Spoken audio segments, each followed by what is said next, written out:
Samasthanku mor juhar. Good morning and warm greetings to all of you.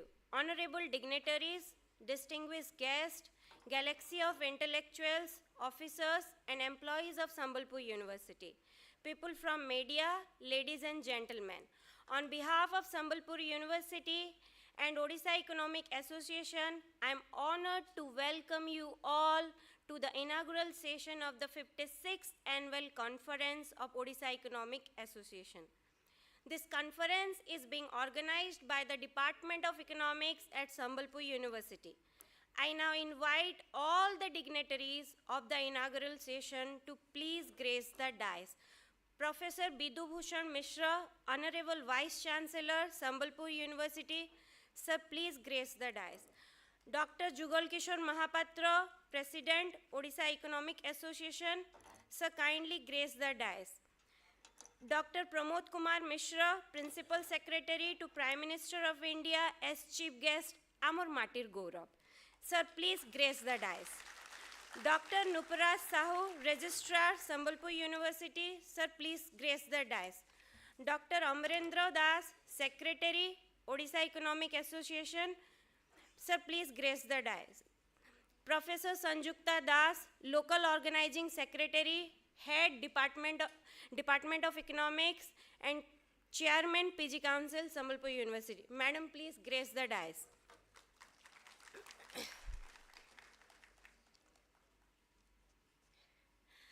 आमे तो सबू काम माँ समलेंकर नानु आरंभ करसु तांकर आशीर्वाद नहीं करी आरंभ करसु सेटा नुआखाई हेई थाउ कि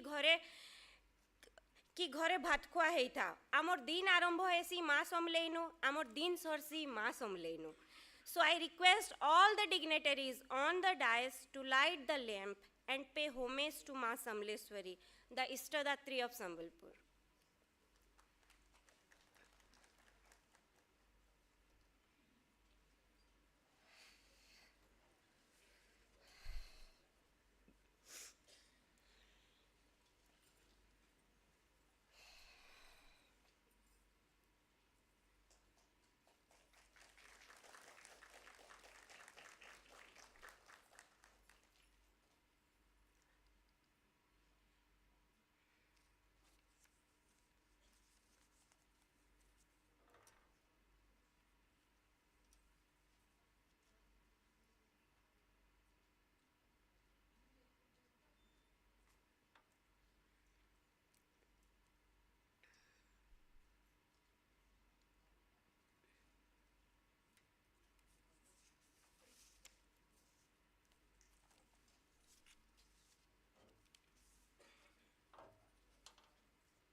I request all of you to please rise for the commencement of the function in the traditional Sambalpur University practice in singing the university anthem.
now request our student volunteers to present bouquets to our dignitaries on the dais.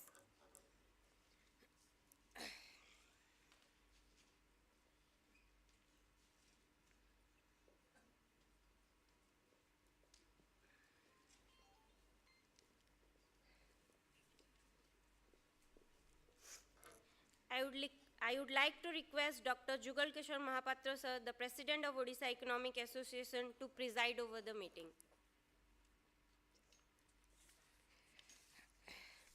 I now invite Professor Sanjukta Das, Madam, Local Organizing Secretary of the 56th Annual Conference, to deliver the welcome speech.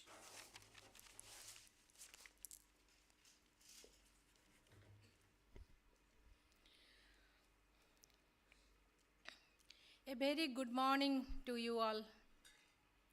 Honorable Vice Chancellor, Sambalpur University, Professor Vidhu Bhushan Mishra, revered Dr. Pramod Kumar Mishra, the Principal Secretary to Prime Minister of India and the Chief Guest of the inaugural function of the 56th Annual Conference of Odisha Economic Association, Dr. Jugal Kishore Mishra, the former Chief Secretary of Odisha, Jugal Kishore Mahapatra, former Chief Secretary of Odisha and the President of OEA, Dr.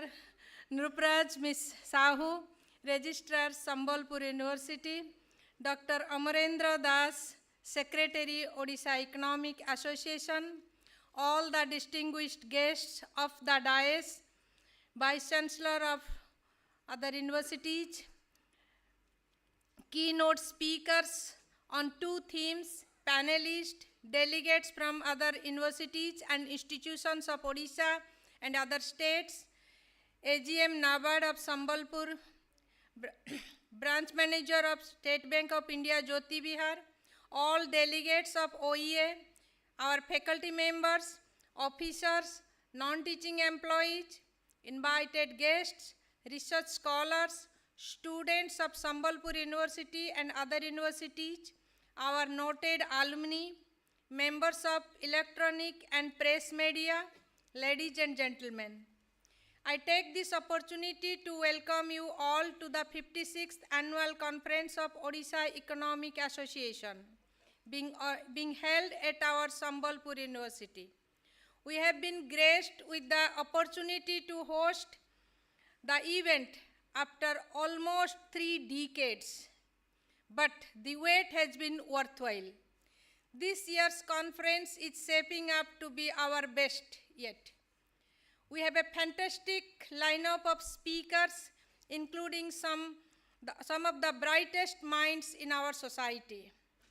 We have with us Dr. Pramod Kumar Mishra, the Principal Secretary of PM of India.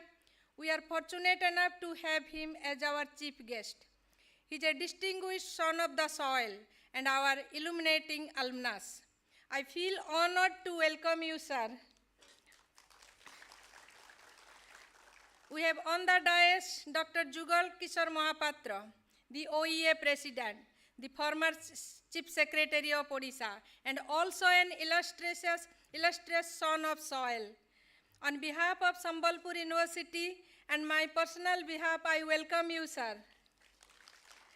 We have on the dais our Vice Chancellor, Professor B.B. Mishra, who does not need any introduction to the people from Sambalpur University and Utkal University. But for the information of others, I am giving a brief introduction of sir. He was a professor of management who served in Utkal University for more than 30 years, successfully guided more than 50 PhD scholars, published more than 100 research papers in national and international journals, 6 books, completed research projects funded by UGC, ICSSR, MCL, Tata Steel, etc. He has joined as Vice Chancellor of Sambalpur University on 9th January 2023. During his short period here, NAC team visited Sambalpur University for the 3rd cycle accreditation. We conducted Odisha Research Conclave. In all these events, his guidance, involvement has helped us for successful management. I welcome you, sir. We have We have on the dais Dr. Amarendra Das, who, since his joining as the Secretary of OEA, tirelessly working for the association. Because of his all-round efforts, starting from the initiative, coordination, and management in all academic activities of OEA, this association has occupied an important place in the country among different regional academic associations. I welcome you, sir. I also welcome our registrar, Dr. Nupraj Sahu, who is an OS officer and recently promoted to special secretary rank. He is an academician cum administrator. In most of the seminars, conferences here, he is one of the important speakers. He is also behind all infrastructure development taken place in the last 3 years in the university. I welcome you, sir. I am delighted to welcome our noted alumni of my department, Professor M. Govind Rao, Professor Manoj Ponda sir, Professor Tapas Sen, Professor S.S. Ratha, Professor Umashankar Das, Professor Purnachandra Pradhan, Professor Mr. P.K. Mishra, sir, P.K. Das, Prafula Das, yes. I also welcome all the distinguished guests and professors from Central University Hyderabad, IIT Hyderabad, IIT Bhubaneswar, and other universities and institutions across the country. I also welcome Professor Ashok Gulati, the noted agricultural economist attending online. I welcome all the former presidents of Odisha Economic Association, Professor Keshav Das sir, Professor S.N. Tripathi sir, and others. I welcome all of you to this Odisha Economic Association. Thank you, sir.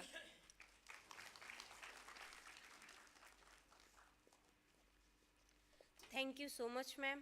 I would like to invite Dr. Amarendra Das sir, Secretary Odisha Economic Association, to elaborate about the themes of the conference and about Odisha Economic Association. Sir, please.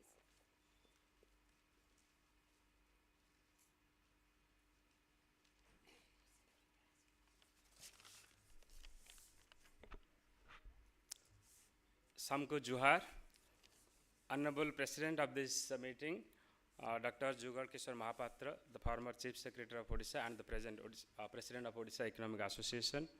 Respected Chief Guest of this conference, Dr. Pramod Kumar Mishra, the Principal Secretary to the Prime Minister of India, who is also an outstanding scholar of economics. Honorable Vice Chancellor of Sambalpur University, Professor Vidubhushan Mishra. Registrar of the University, Dr. Nupraj Sahu, Local Organizing Secretary of the conference, and Head of the Department of Economics, Professor Sanjukta Das, distinguished speakers of the conference, research person of the pre-conference workshop, members of the executive committee, life members of OEA, paper presenters of the conference, faculty members, staff and students of university, other special invitees, members from electronic and print media, ladies and gentlemen. A very good morning to all of you. I welcome all of you to the 56th Annual Conference of the Odisha Economic Association, which is being jointly organized by the Department of Economics, Sambalpur University, and the Odisha Economic Association. This year, the themes of the conference are Pathways for Sustainable Growth in an Uncertain World, and the second theme is Emerging Issues in the Social Sector of Odisha. Usually we keep two themes, one for the national level issues and one for the state issues. So the second theme is for Odisha. And for this we have received total 44 papers are going to be presented on these two themes of the conference over 9 technical sessions. We'll have 3 parallel sessions and we have 3 plenary sessions, of which 2 will be delivered by 2 distinguished alumni of this university and the department, Professor M. Govind Rao, former director in IPFP and the member of 14th Finance Commission of India. And the second one will be delivered by another distinguished alumnus, Professor Tapas Sen, who is also a former professor of National Institute of Public Finance and Policy, New Delhi. And the other one will be delivered by Professor Ashok Gulati, who is former chairman of the Commission for Agriculture Cost and Prices. And we have also a special panel discussion on the regional development challenges of Odisha. And we have every conference, actually we do a special panel discussion on the regional issue wherever we do the seminar. And the panelists are again the distinguished alumni of the university, Professor Manoj Panda, Professor Sudhan Shekhar Rath, Professor Deepak Kumar Mishra, Professor Atikant Kumbhar, and the other panelist is Professor Sadanand Naik, who also worked here in the Sambalpur University, but currently working at Berhampur University. For the first time, the association is going to honor two distinguished economists from Odisha who have worked outside the state, of course.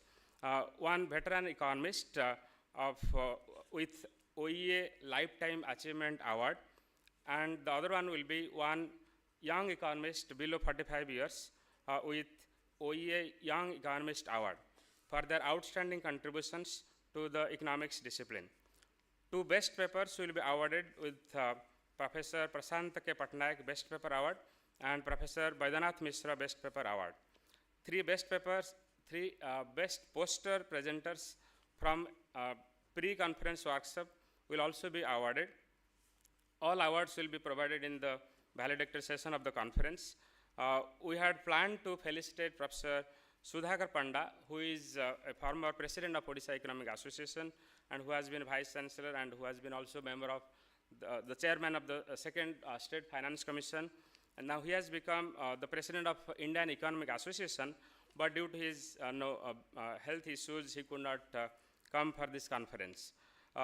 In the last 2 days, we have organized a pre-conference workshop in which nearly 150 PG students and research scholars participated.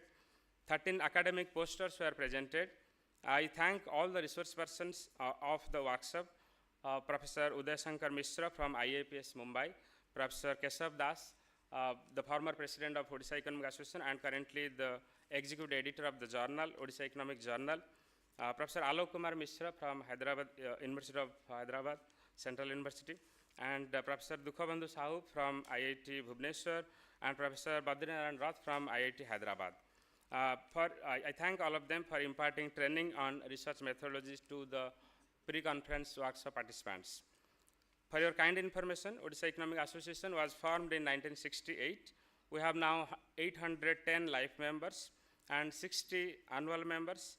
Apart from organizing the annual conference, we organize 3 memorial lectures in the memory of Professor Khetra Mohan Patnaik, Professor Baidyanath Mishra, and Professor Aditya Mohanty on their birthdays. Nowadays, after this COVID-19, we have gone online. Earlier, we used to do all these lectures during the conference. In last year, we have organized 8 special lectures and 3 memorial lectures that I have already mentioned. And we have organized 2 capacity building programs for the undergraduate, postgraduate students, and early career faculty members. We have been publishing Odisha Economic Journal since 1968. Currently, the editor-in-chief is Professor Keshav Das, and the executive editor is Professor Prashant Kumar Panda from University of Hyderabad. And we are going to release this year's journal and the newsletter of the association in this inaugural session. At the end, let me thank the Honorable Vice Chancellor of the University, Professor Vidubhushan Mishra, the Registrar, Head of the Department, HOD Economics, and faculty member of the department, because there are only 2 faculty members in the Economics Department. The HOD is Professor Sanjukta Das, and the other faculty member is Dr. Lopamudra Mishra, and their entire team, particularly the PhD scholars, and Sanjukta ma'am has been able to mobilize all our students who have become faculty members in the nearby colleges. So I thank all of them for putting all their best efforts to organize this event after 1992. And I also thank the Honorable Chief Guest for kindly accepting the invitation of our President to attend this conference and share his valuable words with us. And of course, all this credit goes to the President of OEA for making this happen. I thank all special invitees and paper presenters for joining this conference. I look forward to a very academically enriching conference over 2 days. Thank you so much. Thank you, sir. I would like to request Professor Bidhu Bhushan Mishra sir, Honorable Vice Chancellor of Sambalpur University, to address the gathering. Sir, please.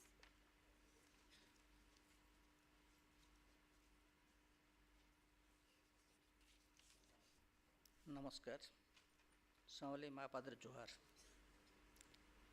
A warm welcome to Sambalpur University, all the guests in the dais, faculty members and students, and the Economic Association here. At the outset, my heartfelt thanks are going to Dr. Pramod K. Mishra, who has accepted our invitation and joined us as the chief guest of this occasion. I also welcome Dr. Jugal K. Mahapatra, the president of OEA, who has kind enough to give us the opportunity to hold this conference in our premises. I welcome you, sir, to this midst. Amarendra, my younger brother, the secretary of OEA, I also welcome him to Sambalpur University. And my registrar and chairman of Postgraduate Council, both of them have given their untiring effort to hold this conference today. Of the dais, so many illustrious guests, intellectuals, and the alumni of Sambalpur University, particularly the economics department, and my faculty colleagues, students, media person, or police friends, and my faculty colleagues from Utkal University, Berhampur University. I welcome each one of you to this Sambalpur University. Thank you everybody to be present in this morning. It's a great pleasure and honor for me to stand before this galaxy of audience and the intellectuals where I don't find any place to speak about economics because I am not a student from economics. But anyway, the two themes they have chosen for this year, one is obviously international, that is the economic turbulence across the world vis-a-vis the development sector in Odisha. These are something time-relevant topics what they have chosen. On these two topics, being a student of management, the prospect is little different, but we see it from a different perspective, like how to navigate in a turbulent world. That is one of the major issue. Maybe these 2-day deliberations on that particular issue will help us in finding out some way, maybe in the deep sea, and we'll find out some way to see maybe the coast at the part. When I talk about the turbulent world, obviously the management concept we are using called the VUCA world. Volatility, uncertainty, complexity, and ambiguity that is going on across the world. Why we talk about this VUCA world? Because you see the type of volatility that happens.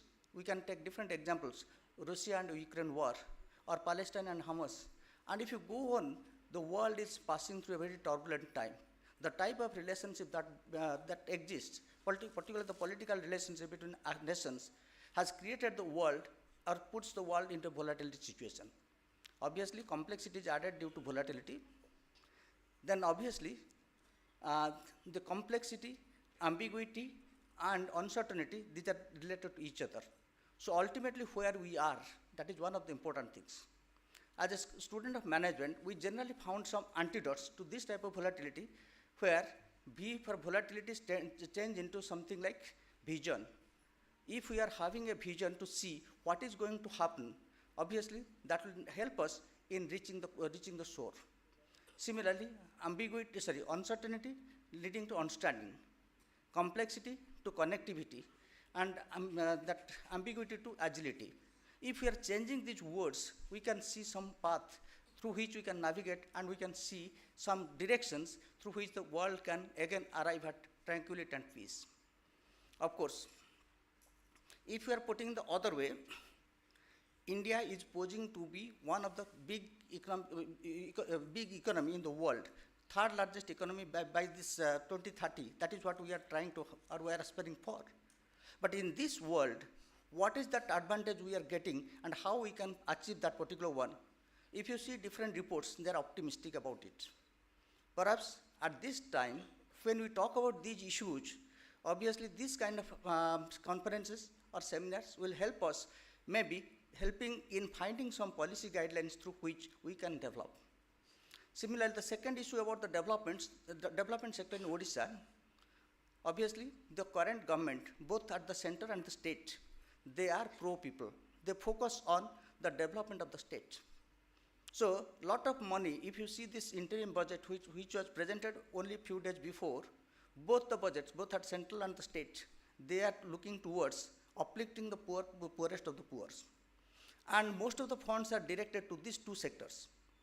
Anyway, this type of conference will definitely help us in getting a timely needed area.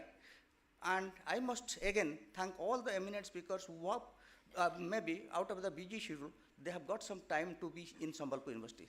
Thank you everybody, and my special thanks to Pramod Mishra sir, Jugal Mahapatra sir, and the Odisha Economic Association, and to my faculty colleagues. Thank you everybody to be present here. Thank you, sir. I request all our dignitaries on the dais to come forward to release the abstract and newsletter of this conference. Sir, please.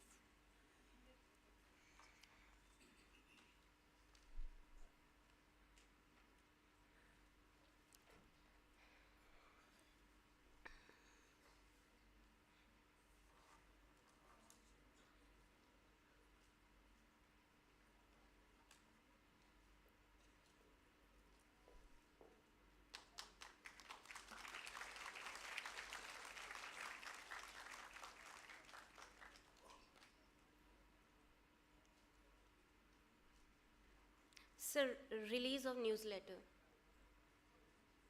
Our data. Huh.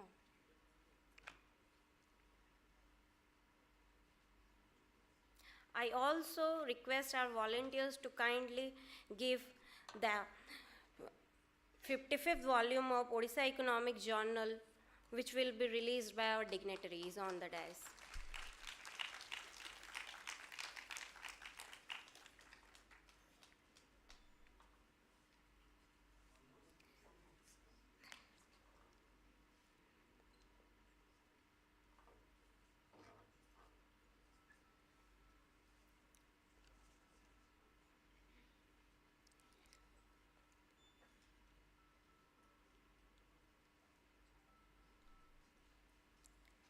I request our dignitaries to kindly release the book, Smart Cities and the Poor, authored by one of our distinguished member, Professor Alok Kumar Mishra, Central University of Hyderabad. Now I also invite the author himself to join the dignitaries on the dais for the release of the book.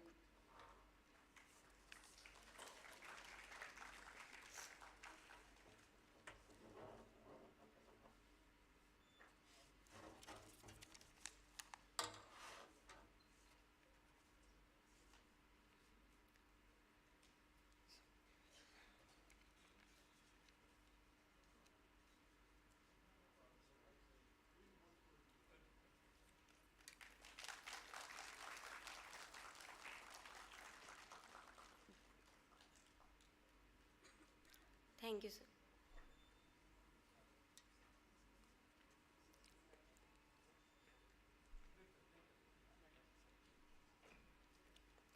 एबे समय हेलान आमे जेनथिर लगी समस्ते आज आइछुं जेनटा कि आज जे कि आमर आजिर मुख्य आकर्षण तांकनु दुई पद सुनबार के सो it is my honor to invite Dr. Pramod Kumar Mishra, Principal Secretary to Prime Minister of India, as the chief guest to address the gathering. Thank you, sir. Please.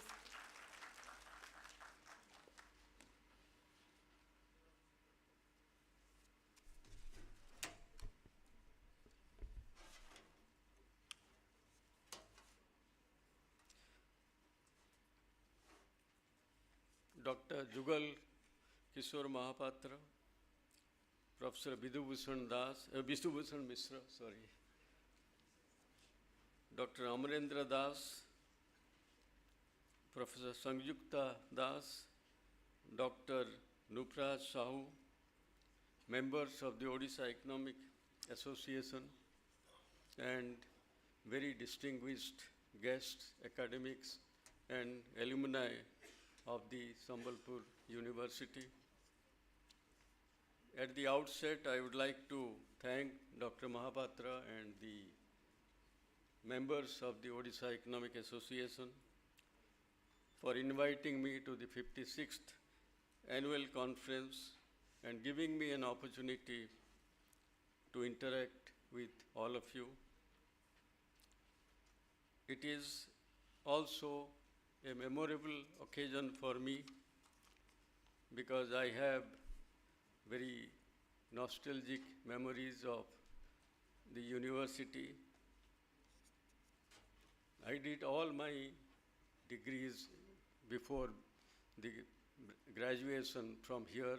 That time, the pre-university first year also, they were all university exams, and of course the BA honors in economics. So it's always nice to come here.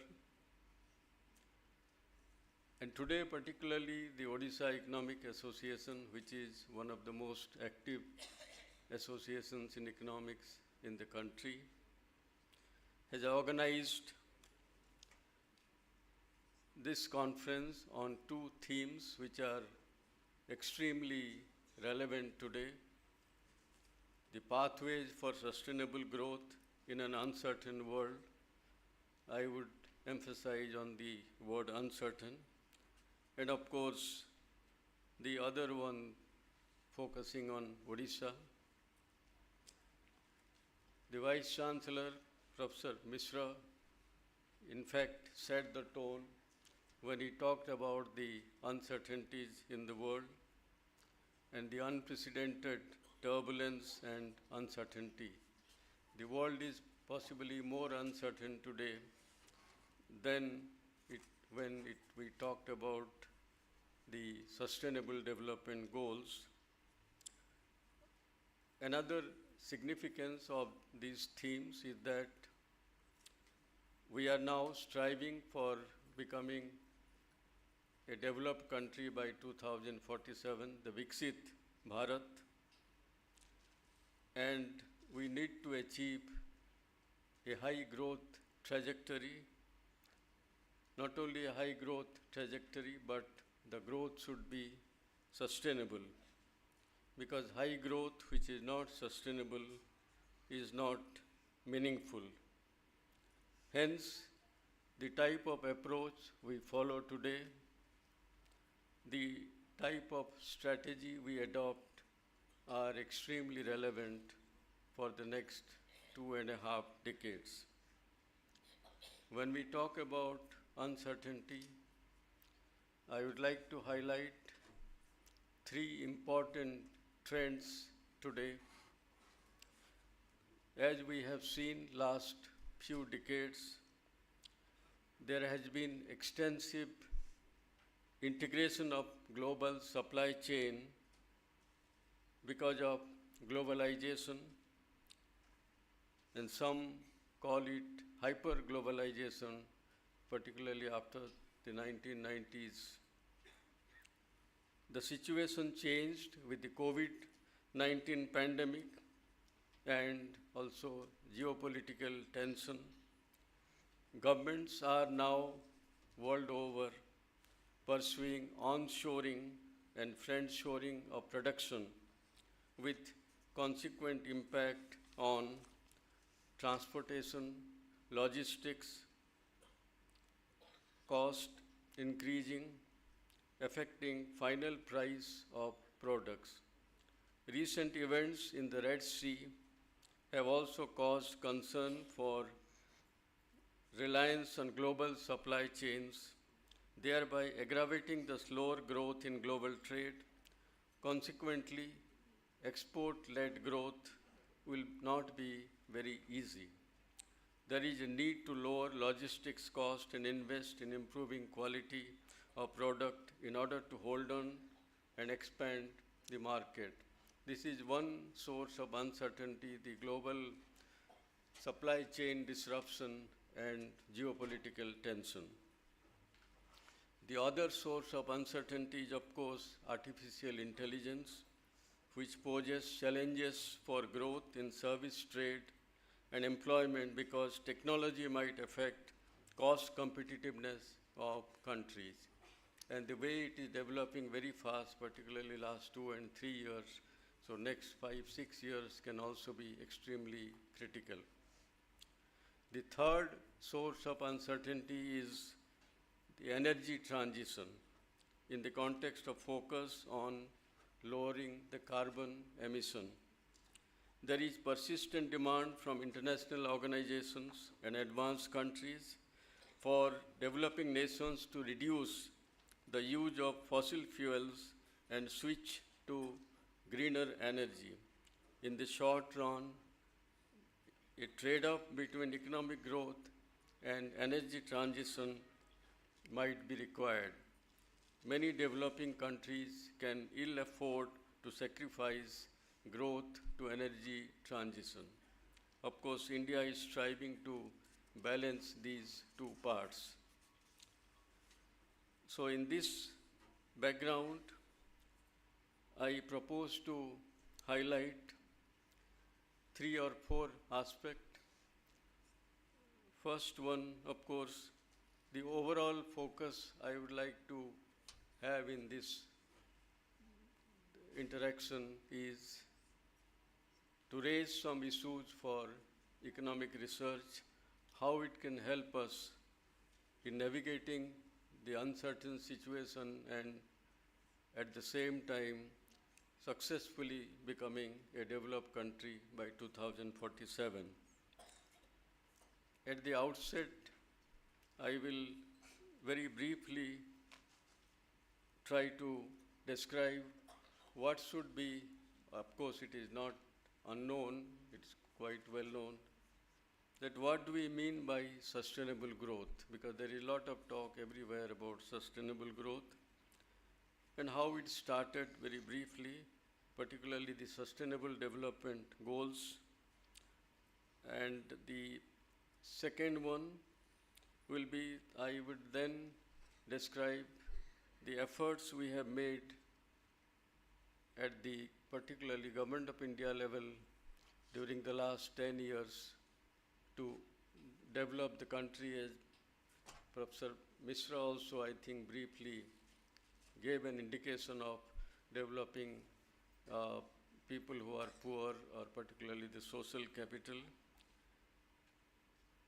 Then I will try to explore some of the conceptual issues which could be relevant to economic research and could help us devising better policy and more effective implementation, because today we are in an uncertain world. The world is more uncertain when the Sustainable Development Goal concept was originated.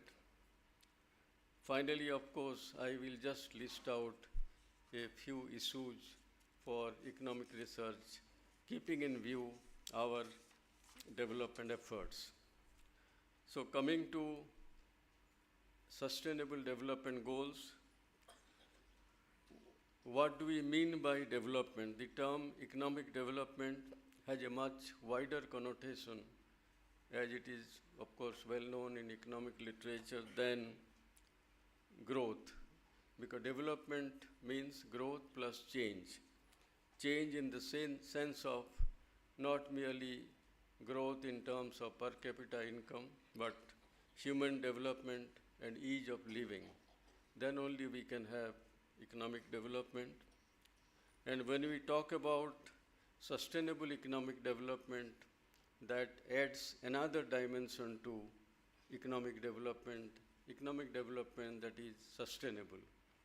So sustainable economic development is much beyond economic growth plus change, human development, and of course sustainability.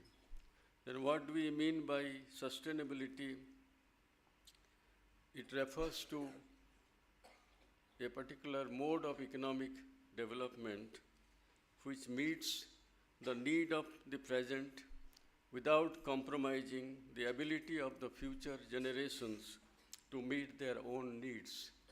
Our development should be such that we will be able to meet our own needs and also enable the future generations. We should not that should not adversely affect their ability to grow. That means it involves economic growth while addressing environmental concern, social equity, that is also very important, and of course, long-term sustainability of economic parameters. So these three things, economic growth, stable economic growth, environmental concern, and social equity, these are the three areas which should be focused. Economic, social, and environmental interdependence is also extremely important to keep it in mind. The idea of sustainability, as I have already mentioned, originated in a world that was more certain than what we are today. At the United Nations Conference on Human Environment in 1972, the world first turned its ears to the idea of sustainable economic development. For the first time, it was realized that development and environment, which were being addressed as separate issues, need to be managed in a mutually beneficial way. Over half a century later, after 1972, that means in 2015 or so, the United Nations articulated the 2030 Agenda for Sustainable Development Goals in the form of 17 Sustainable Development Goals with 169 targets. Each goal has a set of targets to address global challenges and achieve sustainable development by 2030. So the idea was to achieve the sustainable development goals by the year 2030. The universal principle of leave no one behind is central to the global agenda of 2030. Development in all its form must include everyone, everywhere, and built with everyone's help, especially the most vulnerable and marginalized. This comprehensive agenda recognizes that it is no longer sufficient to focus solely on economic growth, but also more just and equal society and a safer and prosperous planet. So these are the words which are important: a just and equal society, and of course a safer world from not only natural disasters but also man-made disasters. So this is the idea of sustainable development, which means environmental concern, social equity, along with, of course, economic growth. Now I would like to briefly dwell upon what the government has done for the last 10 years at least in terms of sustainable development goal. So all our development efforts is not merely achieving economic growth, but also sustainable economic growth. Our Prime Minister has given a clarion call to make India a developed country, a Viksit Bharat by 2047. To become a developed country, India should go beyond achieving the desired level of per capita income. It will be Atmanirbhar in all respect to the extent feasible. Atmanirbhar doesn't mean the earlier approach of self-reliance. It means to manufacture, to grow for the world. Women will be leading India's development story. The economy will be even more inclusive and innovative. Corruption, casteism, and communalism will have no place in our national life. Sustainable development thus encompasses economic sustainability, social sustainability, and environmental sustainability. Initiatives of the Government of India are focused on these directions. Initially, for example, to give some ideas, of course, I'll go to the domestic initiatives, but even at the international level, some of our initiatives relating to sustainable development had been widely acclaimed. India's G20 presidency has been globally acclaimed for the unprecedented scale, spread, and success.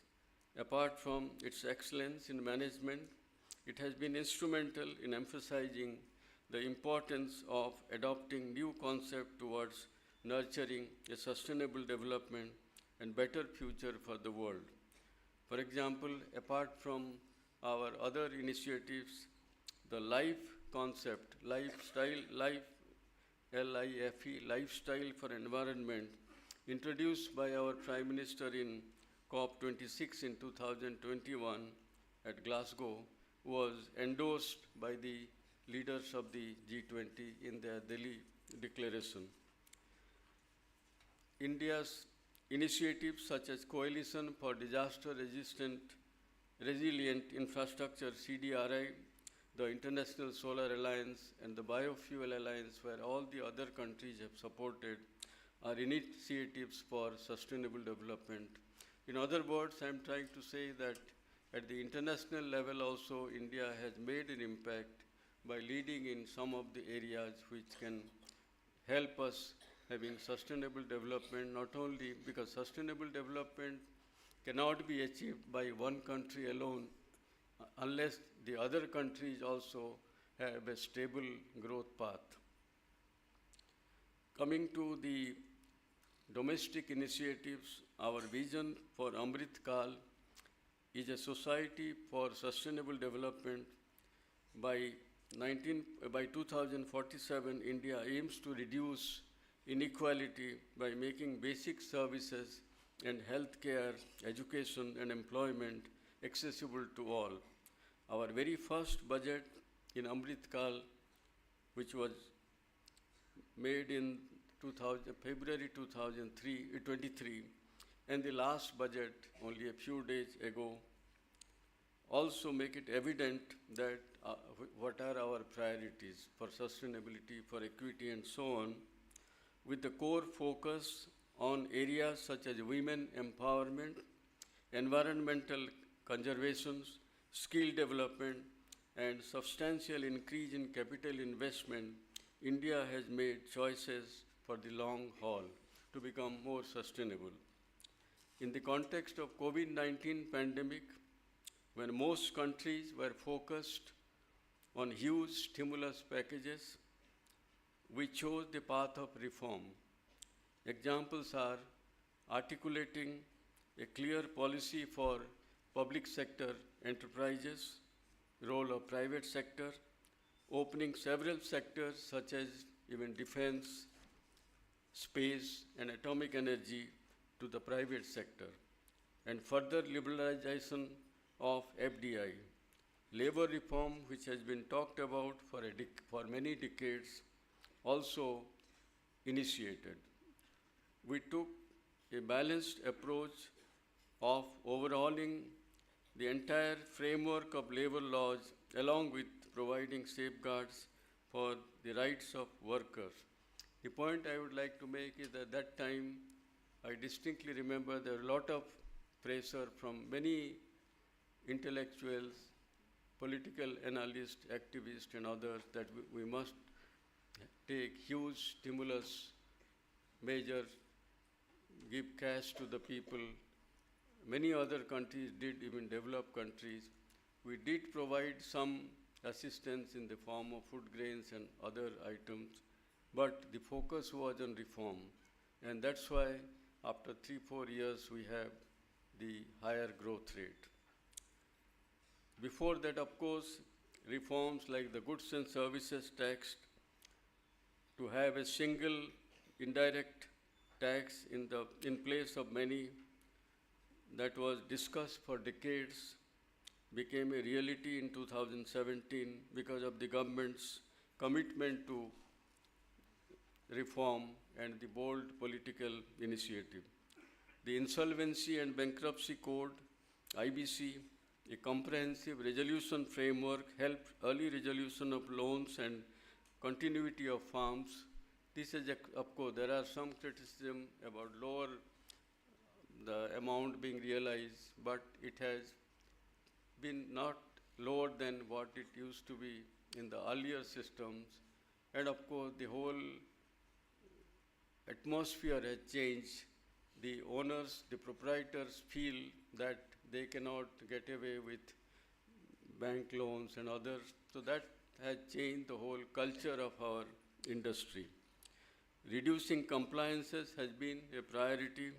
More than 40,000 compliances across central and state governments have been rationalized. Of course, there is the real estate regulatory authority also has been set up. These and many other, of course, I have listed a few. These second generation reforms were possibly much more difficult, requiring significant investment of political capital than just opening up of the economy as it was done some 2-3 decades ago. Also, this was by choice and not by compulsion. Sound macroeconomic fundamentals, such as relatively low inflation, if we compare by many other countries, strong balance of payment, and high forex reserves were possible because of a rational approach. A critical aspect of our sustainable development focus is on infrastructure. The scale of infrastructure expansion, the amount of provision made in the budget during the last 4 years is phenomenal. During the period of only 4-5 years, 2019 to 2024, the capital amount in the budget has increased from 3.3 lakh crore to 11 lakh crore, about 3 times or more than that. If you look at a few years more from 2014 to today, it has increased 5 times. So that is a much bigger increase than any time in the past. Initiatives such as PM Gati Shakti. Gati Shakti is not a scheme but a framework, and national logistics policy are fundamental elements for optimum use of resources and enhancing competitiveness. The use of GIS-based tools and convergence of efforts of various infrastructure ministries have not only led to saving of time and cost, but it has enabled seamless multimodal connectivity, thereby reducing both logistics and time cost. There are other, of course, initiatives in order to utilize the opportunities in the context of the geopolitical tension, because when all this Ukraine and other problems arose, many cases it was a problem because there were disruption in the supply chain. Some of our industries were also affected. But that time we wanted to utilize, because many industries wanted to relocate from China and other areas.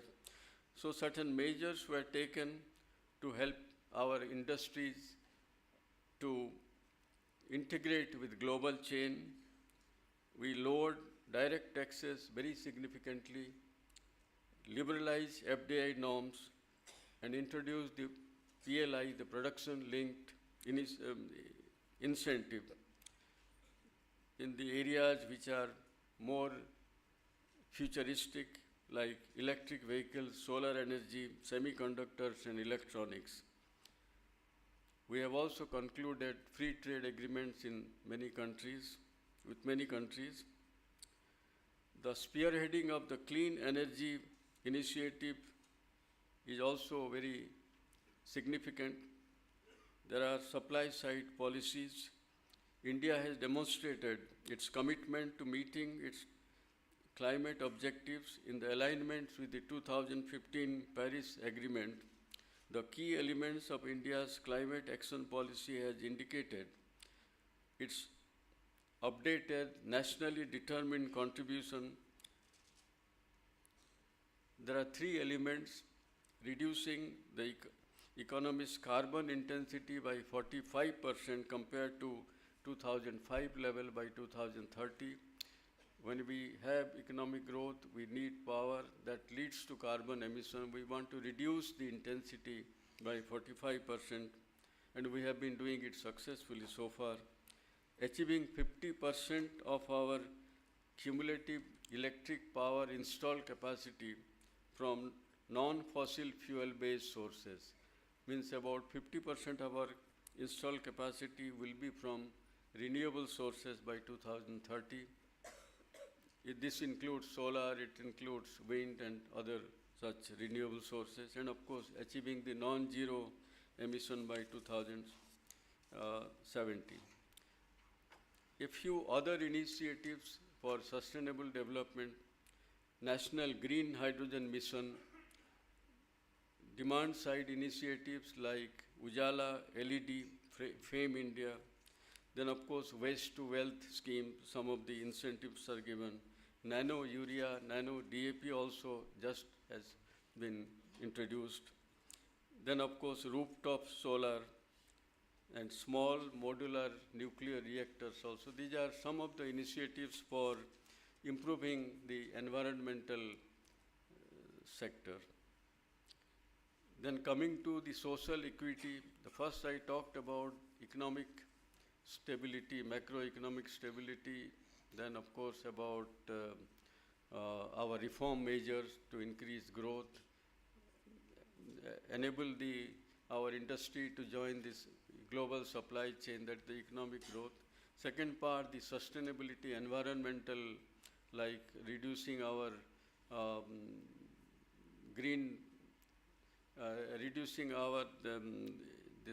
emission intensity, and of course net zero target.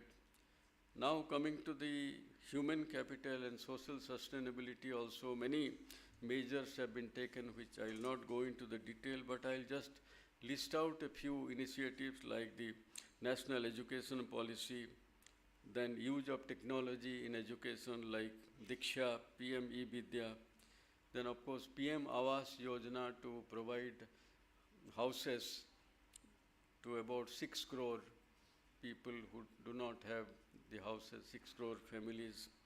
Then of course the Jal Jeevan Mission providing tap water to every household. Ayushman Bharat, the health insurance scheme, which of course is not being implemented in Odisha, which has its own scheme. Then of course providing gas connection to 10 crore families. PM Swanidhi providing bank loan to street vendors who are again not very well off, to how to make them much more, empower them to earn more. Then PM Vishwakarma introduced recently for masons, for barbers and others who actually use their tools. So these are some of the areas for social inclusion. And of course the other areas, this Vishwakarma, street vendor, people who themselves can have their own better tools and improve their effectiveness and income. So social inclusion is a very important element, and every scheme, the approach, it will be of saturation in the sense that all the eligible people will make an attempt to cover all the people, irrespective of their geographical location or caste, creed or religion. And of course, with technological development also, there is the employment issue needs to be focused. What are the impact? We must try to take advantage of the demographic dividend. Then coming to the medium and small enterprises, they also can play an important role, as we already know, in providing more employment. In fact, MSME value addition and employment ranges from 40 to 50% in countries like Malaysia, Singapore, Germany and Japan. In India it is at 30%. Still we have some way to go, because these are some of the areas for social equity, some of the areas to bring about more of, improve the social capital and enable poorer people or less well-off people to improve their well-being. Skill development is another area. Startup initiative is also there, and probably we are now one of the largest number of startups in the country, starting from only 105-6 years ago. Now more than 1 lakh startups are there which are job creators. Then there is a separate ministry for skill development, because skill development is also another area which can help people have better employment opportunities, and of course creating workplaces conducive to women's participation. And the final aspect of this our initiative is of course the use of technology. An important area has been the use of technology to view the how to improve the governance and also promoting innovation by economic players. Initiatives such as the JAM Trinity, Jandhan, Aadhaar and Mobile, and Unified Payment Interface, the UPI, have fundamentally changed not only the delivery of benefit directly to citizens, but also in their financial inclusion and empowerment, because this has been a very historical initiative. Of course, Aadhaar was introduced, conceptualized earlier, but the way it has been utilized very extensively, and the mobile phone, along with, of course, the Jandhan accounts, about 50 crores accounts were opened in a few 4 or 5 years' time. That has enabled delivering the benefit directly. Just within a few seconds, say 8 crore farmers' accounts, they receive the amount meant for them. Other benefits are also going directly, so the leakage is reduced, the governance improves, and there is empowerment also. With a mobile phone, people have access to so many services. And during COVID-19, of course, all of you might have heard about the CoWIN platform, because more than 200 doses of vaccination, crores of tests, all of them could be monitored on a real-time basis with the platform using technology. And India's digital public infrastructure was highly acclaimed during the G20, and many countries, particularly developing countries, want India to guide them in this digital innovation. Very recently, of course, there is now initiative to use drones for agriculture, even farmers. So these are some of the things which I had, as I mentioned earlier, that sustainable development means economic stability, higher growth, social equity, improving social capital, not only physical capital, at the same time addressing the environmental concern. These are the areas efforts are being made. But now the question is, how are we following the right policy? Is there scope to further improve our policy? Do our researchers, economists, social scientists have any ideas to contribute so that the growth path is sustainable, the main theme of this conference? So very often we take things for granted, but is there a way we should go and look at more fundamental aspect? So because of two reasons, that the world is more uncertain than it was any time in the past. And some of the trends which I mentioned, that disruption in global supply chain, and so many, the COVID-19, these are the things. So can we look at some of the conceptual aspect of uncertainty so that we will be able to see how to address this uncertainty and have sustainable growth? I will mention a few things from literature.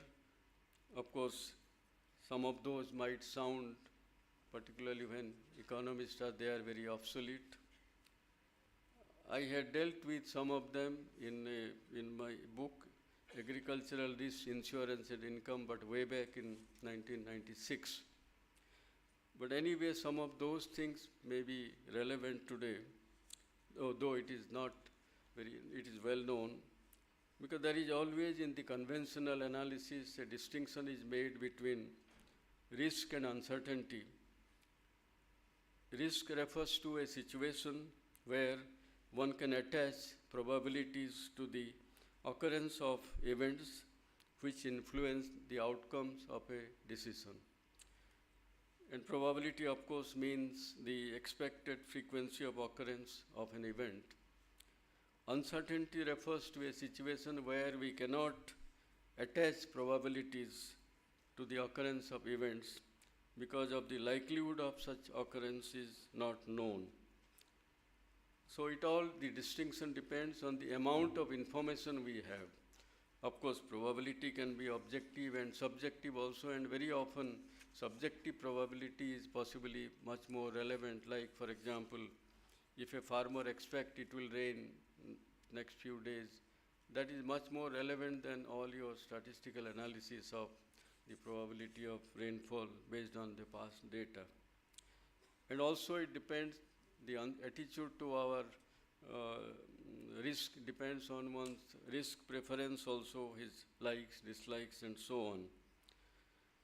So it is in this context when we talk about uncertainty, there are certain approaches to measurement of risk also. Uncertainty, of course, can't be measured.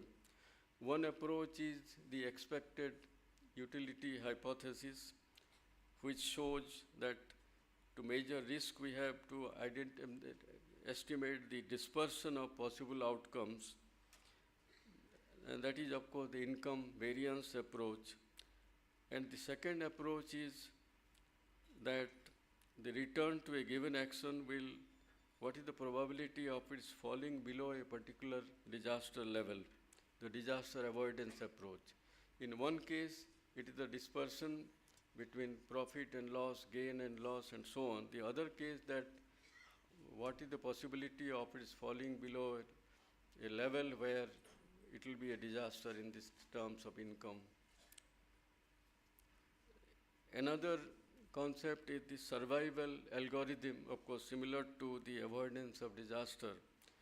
Michael Lipton, in a very seminal paper, The Theory of Optimizing Pageant, published in '68 in Journal of Economic Studies, he introduced a classical concept of survival algorithm to explain the idea of risk.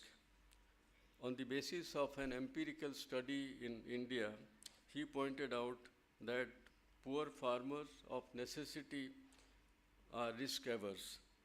They have to do their best to cover household needs, the alternative to which is starvation. The main point of survival algorithm is that each farmer can have a very different strategy based on his land and water experience, yet all of them are stable. These concepts which I have described, they have been evolved in microeconomics. So a question arises whether some of the concepts can be used when we are in an uncertain world and can be applied to macroeconomic research. Because in recent times, many countries, particularly when the supply chain disruption taken place in COVID-19, they are possibly following something like the approach of the concept of survival algorithm, the action they are taking, because otherwise they will not survive. So that is what I think, that is first question I am raising, that whether microeconomic research can help some research in macroeconomics in the context of greater uncertainty. When the COVID-19 pandemic engulfed the entire world, many policymakers and analysts referred to it as a black swan event. For most of us, this phenomenon came from nowhere. Everything was normal, and suddenly the virus started affecting all parts of the world. A pandemic is not something unknown. However, in the context of the COVID-19 pandemic, an issue was if the magnitude, spread, and impact of virus could have been predicted. The way it overwhelmed most countries of the world, the pressure it exerted on the medical infrastructure, and the ferocity of its economic impact were perhaps unthinkable. Some did argue that the memories of the Spanish flu of the last century could have or should have guided us to anticipate the nature of the COVID-19 pandemic. Because I distinctly remember when the COVID-19 started, it's very unusual that almost all countries were affected. When we have a disaster, one country is affected, a part of the country, but all affected. And nobody knew what was the nature of the virus, how it will emerge, whether to have a lockdown, not to have a lockdown. There are no legislative framework, all those things. So some called it a black swan event, something which cannot be anticipated. Some others said we could have been prepared. So that type of uncertainty, when it arises, what should be our policy measures? That is the question. Regardless of whether we call it a black swan event or not, the pandemic pointed to the need to be engaged in a forward-looking conversation of how we can be better prepared and build robustness to face such unprecedented events, not only a pandemic, but also events that have similar disproportionate impact. All through the pandemic, the policymakers had to make decisions in great uncertainty. It was really a classic case of uncertainty where you do not know anything, how it will impact. The traditional disaster risk management paradigm is attuned to using analysis of the past events. When you talk about cyclone, or we know some frequency of cyclone, we can to some extent not fully forecast. Analysis of the past events, their frequency, intensity, and impact to quantify a risk and devise risk management strategies for the future. We need to bridge the gap between traditional disaster risk management and risk management in an uncertain world. This applies to our strategy for sustainable growth also. Because that time we realized that though we have done a lot of work last 3-4 decades in the realm of disaster management, but that time we were at a loss to see what should be our approach, how do we mitigate the impact, because it was totally uncertain. Several lessons were learned during the COVID-19 pandemic. I have described some of those in a chapter entitled "The New Epoch Begins" in a book, Recalibrate Changing Paradigm, published in 2022. In this context, an author, Nassim Nicholas Taleb, in a book, Anti-Fragile, Things That Gain from Disorder, has introduced the concept of anti-fragile as a solution to black swan event problem. He writes, I quote, "Anti-fragility is beyond resilience or robustness. The resilient resist shocks and stays the same. The anti-fragile gets better. This property is behind everything that has changed with time: evolution, culture, ideas, revolutions, political system, technological innovations." He makes a distinction between resilience and anti-fragile. We have been talking about resilient like our international initiative, Government of India, the disaster resilient infrastructure. We want to build infrastructure that is resilient to disaster. But Taleb talks about anti-fragile. When something happens, the resilient can resist, but if it is anti-fragile, it can get better. That is the concept he has said. So, and it becomes much more difficult in modern times because proliferating global networks, both physical and virtual, lead to some more interdependent and fragile system. When the global interdependence comes, the system can be fragile. In economic, the globalization has created issues. Now the technology also like global networks. Not only the risks such as pathogens, but computer virus, hacking of information network, reckless actions of financial institutions, and spectacular acts of terror can also make the system fragile. Any adverse event that cause a rolling and widening collapse, the black swan event, in the same way the failure of a single transformer can collapse an electricity grid. So Taleb, according to him, we should encourage distribution of smaller, more local and self-reliant entities to face such uncertain situation.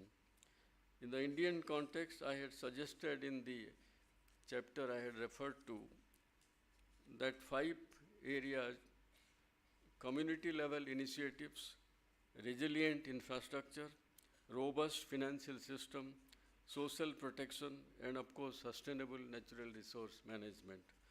So how we can focus on these areas and what should be the policy, whether the existing policies are taking care of this or are they aiming at resilience or anti-fragility, these are some of the questions, particularly when the world is more uncertain than it is today. And the final part of my presentation today will be the role of economic research and a few issues, then I will conclude. Economic research can help policymakers formulate and implement policies that are based on facts and logic rather than perception and intuition. Sometimes government level we go by perception and intuition, but of course that is also relevant, but facts and logic are also more fundamental. Concepts developed over centuries have been relevant in shaping innumerable policies and strategies for various socio-economic challenges. A few examples from the annals of economic thought would illustrate how historical perspectives can be intertwined with current thinking to devise novel solutions for contemporary issues. Of course, most of you know much better how over centuries, starting from the days of Adam Smith, the concept of invisible hand and laissez-faire, which were very predominant centuries ago, but how they changed and evolved. The Ricardian development model that emphasized on agriculture. Malthus talked about the population problem, but now we have to derive the dividend in a different way. Marshall Shea, they contradicted the market oversupply. Of course, the Herod Domar model emphasizes the knife-edged path of growth supported by constant incremental capital output ratio, which was also challenged. The Solo Swan model stands out by illustrating the potential for substituting one input for another to achieve the desired output goal. Of course, this can be challenged in the context of urban and rural migration. India's 5-year plans, as we know, that starting from Herod Domar model, then of course Mohalanovis model, and finally to more sophisticated input-output models for inter-industry consistency, they made an attempt. Of course, very often they were not entirely followed, but the ideas were there. But we have to keep it in mind that economic ideas evolve, so they should continue to evolve. Economic ideas, concepts, and frameworks evolve over the years. No doubt, theoretical models cannot capture all aspects of real-life scenarios, particularly in the context of risks and greater uncertainties as we are today. Yet, they are relevant to a more rational policy based on facts and logic, and also enable policymakers to optimize the use of scarce resources. As India strives to become a developed country and several measures are to be taken during the Amrit Kal, economic research can play a crucial role in shaping economic and social policies.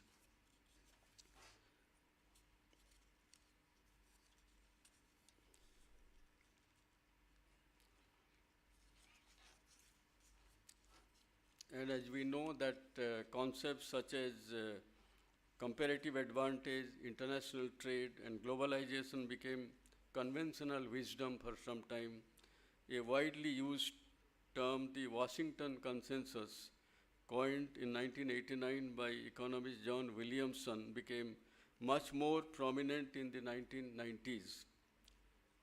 It recommended about 10 different policies like trade, policy reforms such as reducing budget deficit, reforming tax system, liberalization of financial sector, but most important of that, of course, opening up the economy, international trade, taking advantage of comparative advantage and all that.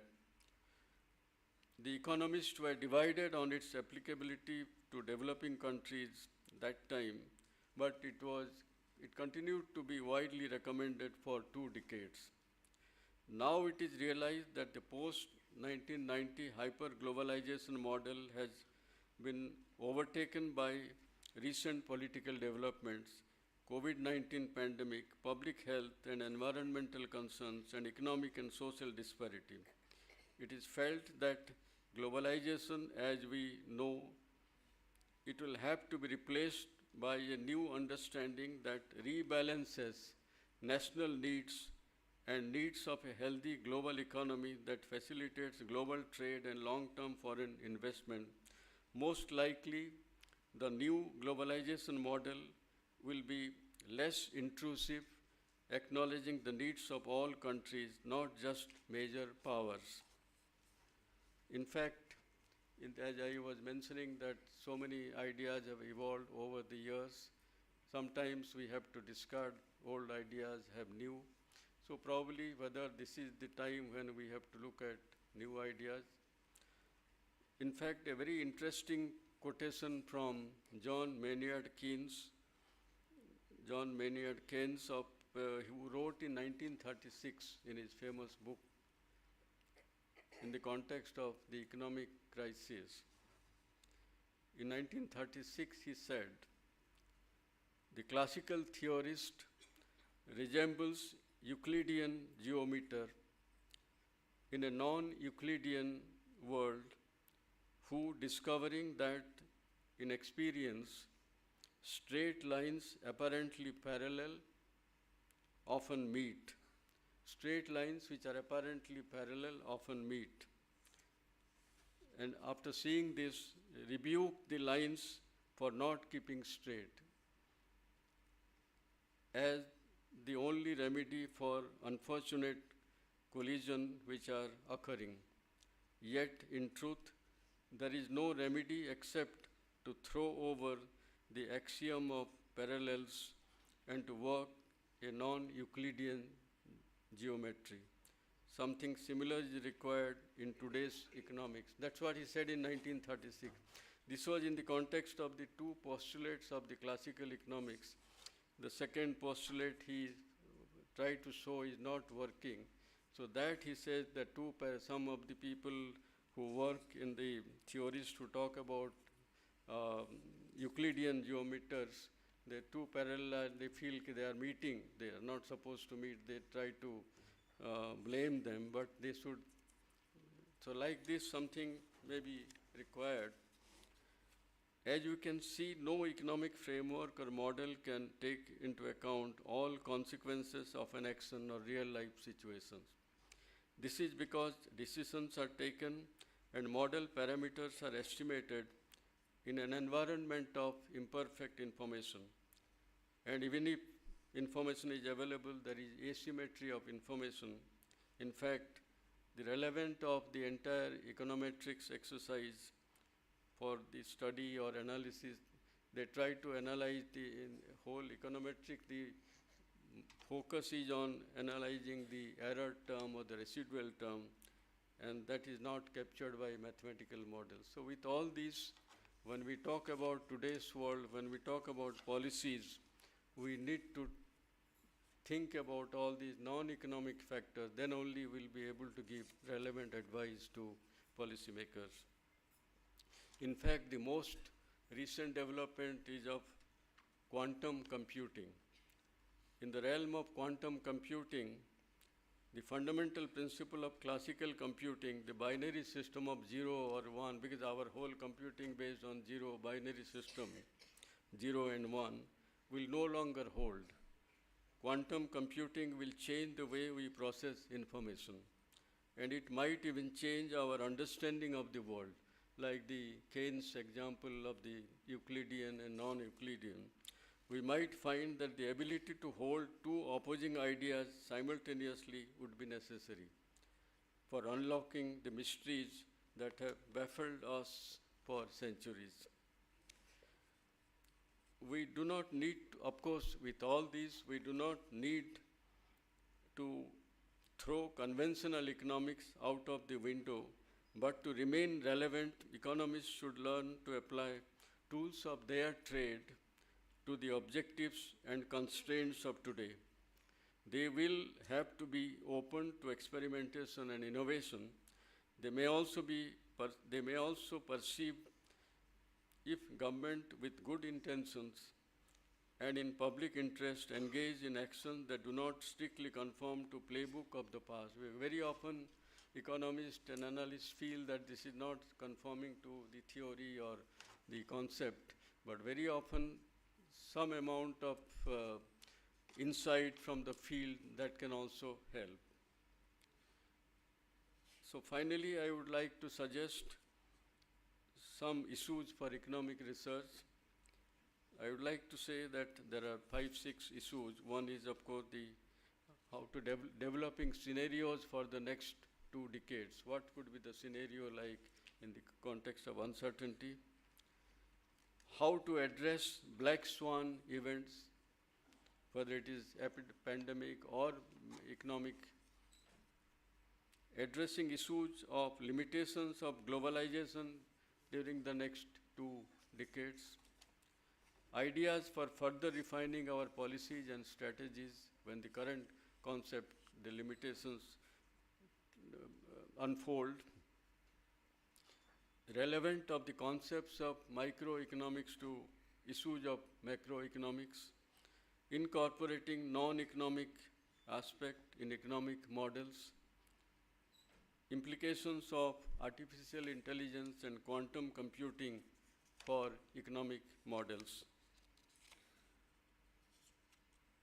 Because these are extremely important, because for us to become a developed country, we need to grow fast. And emerging markets such as China grew unshackled on the back of a favorable global trade and investment climate. For India, the global backdrop is no longer the same, but this also it creates problems, but also it provides some opportunities. Finally, I would end by citing an citing not an economist, but a non-economist. Economists have a role in suggesting the ideas and framework that could enable better policy making, implementation, and effective delivery of services to the people.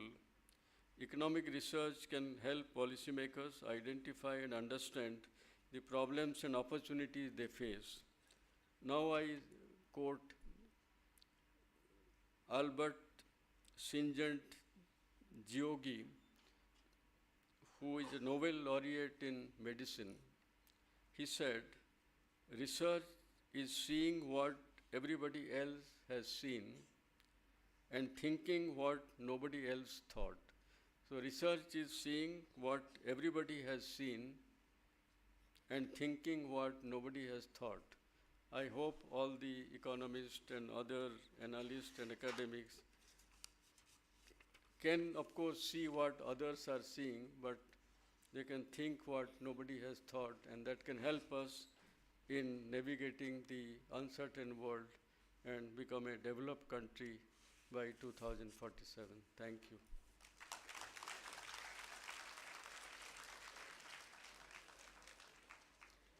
Thank you, sir. I request Dr. Jugal Kishore Mahapatra, sir, Honorable President, Odisha Economic Association and former Chief Secretary of Odisha, to deliver the presidential address. Sir, please.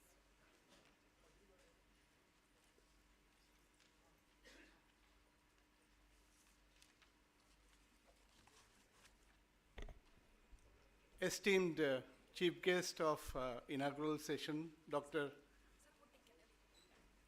Please don't leave the seat. Please, I request you all. I think allow them the freedom. Esteemed chief guest of the inaugural session, Dr.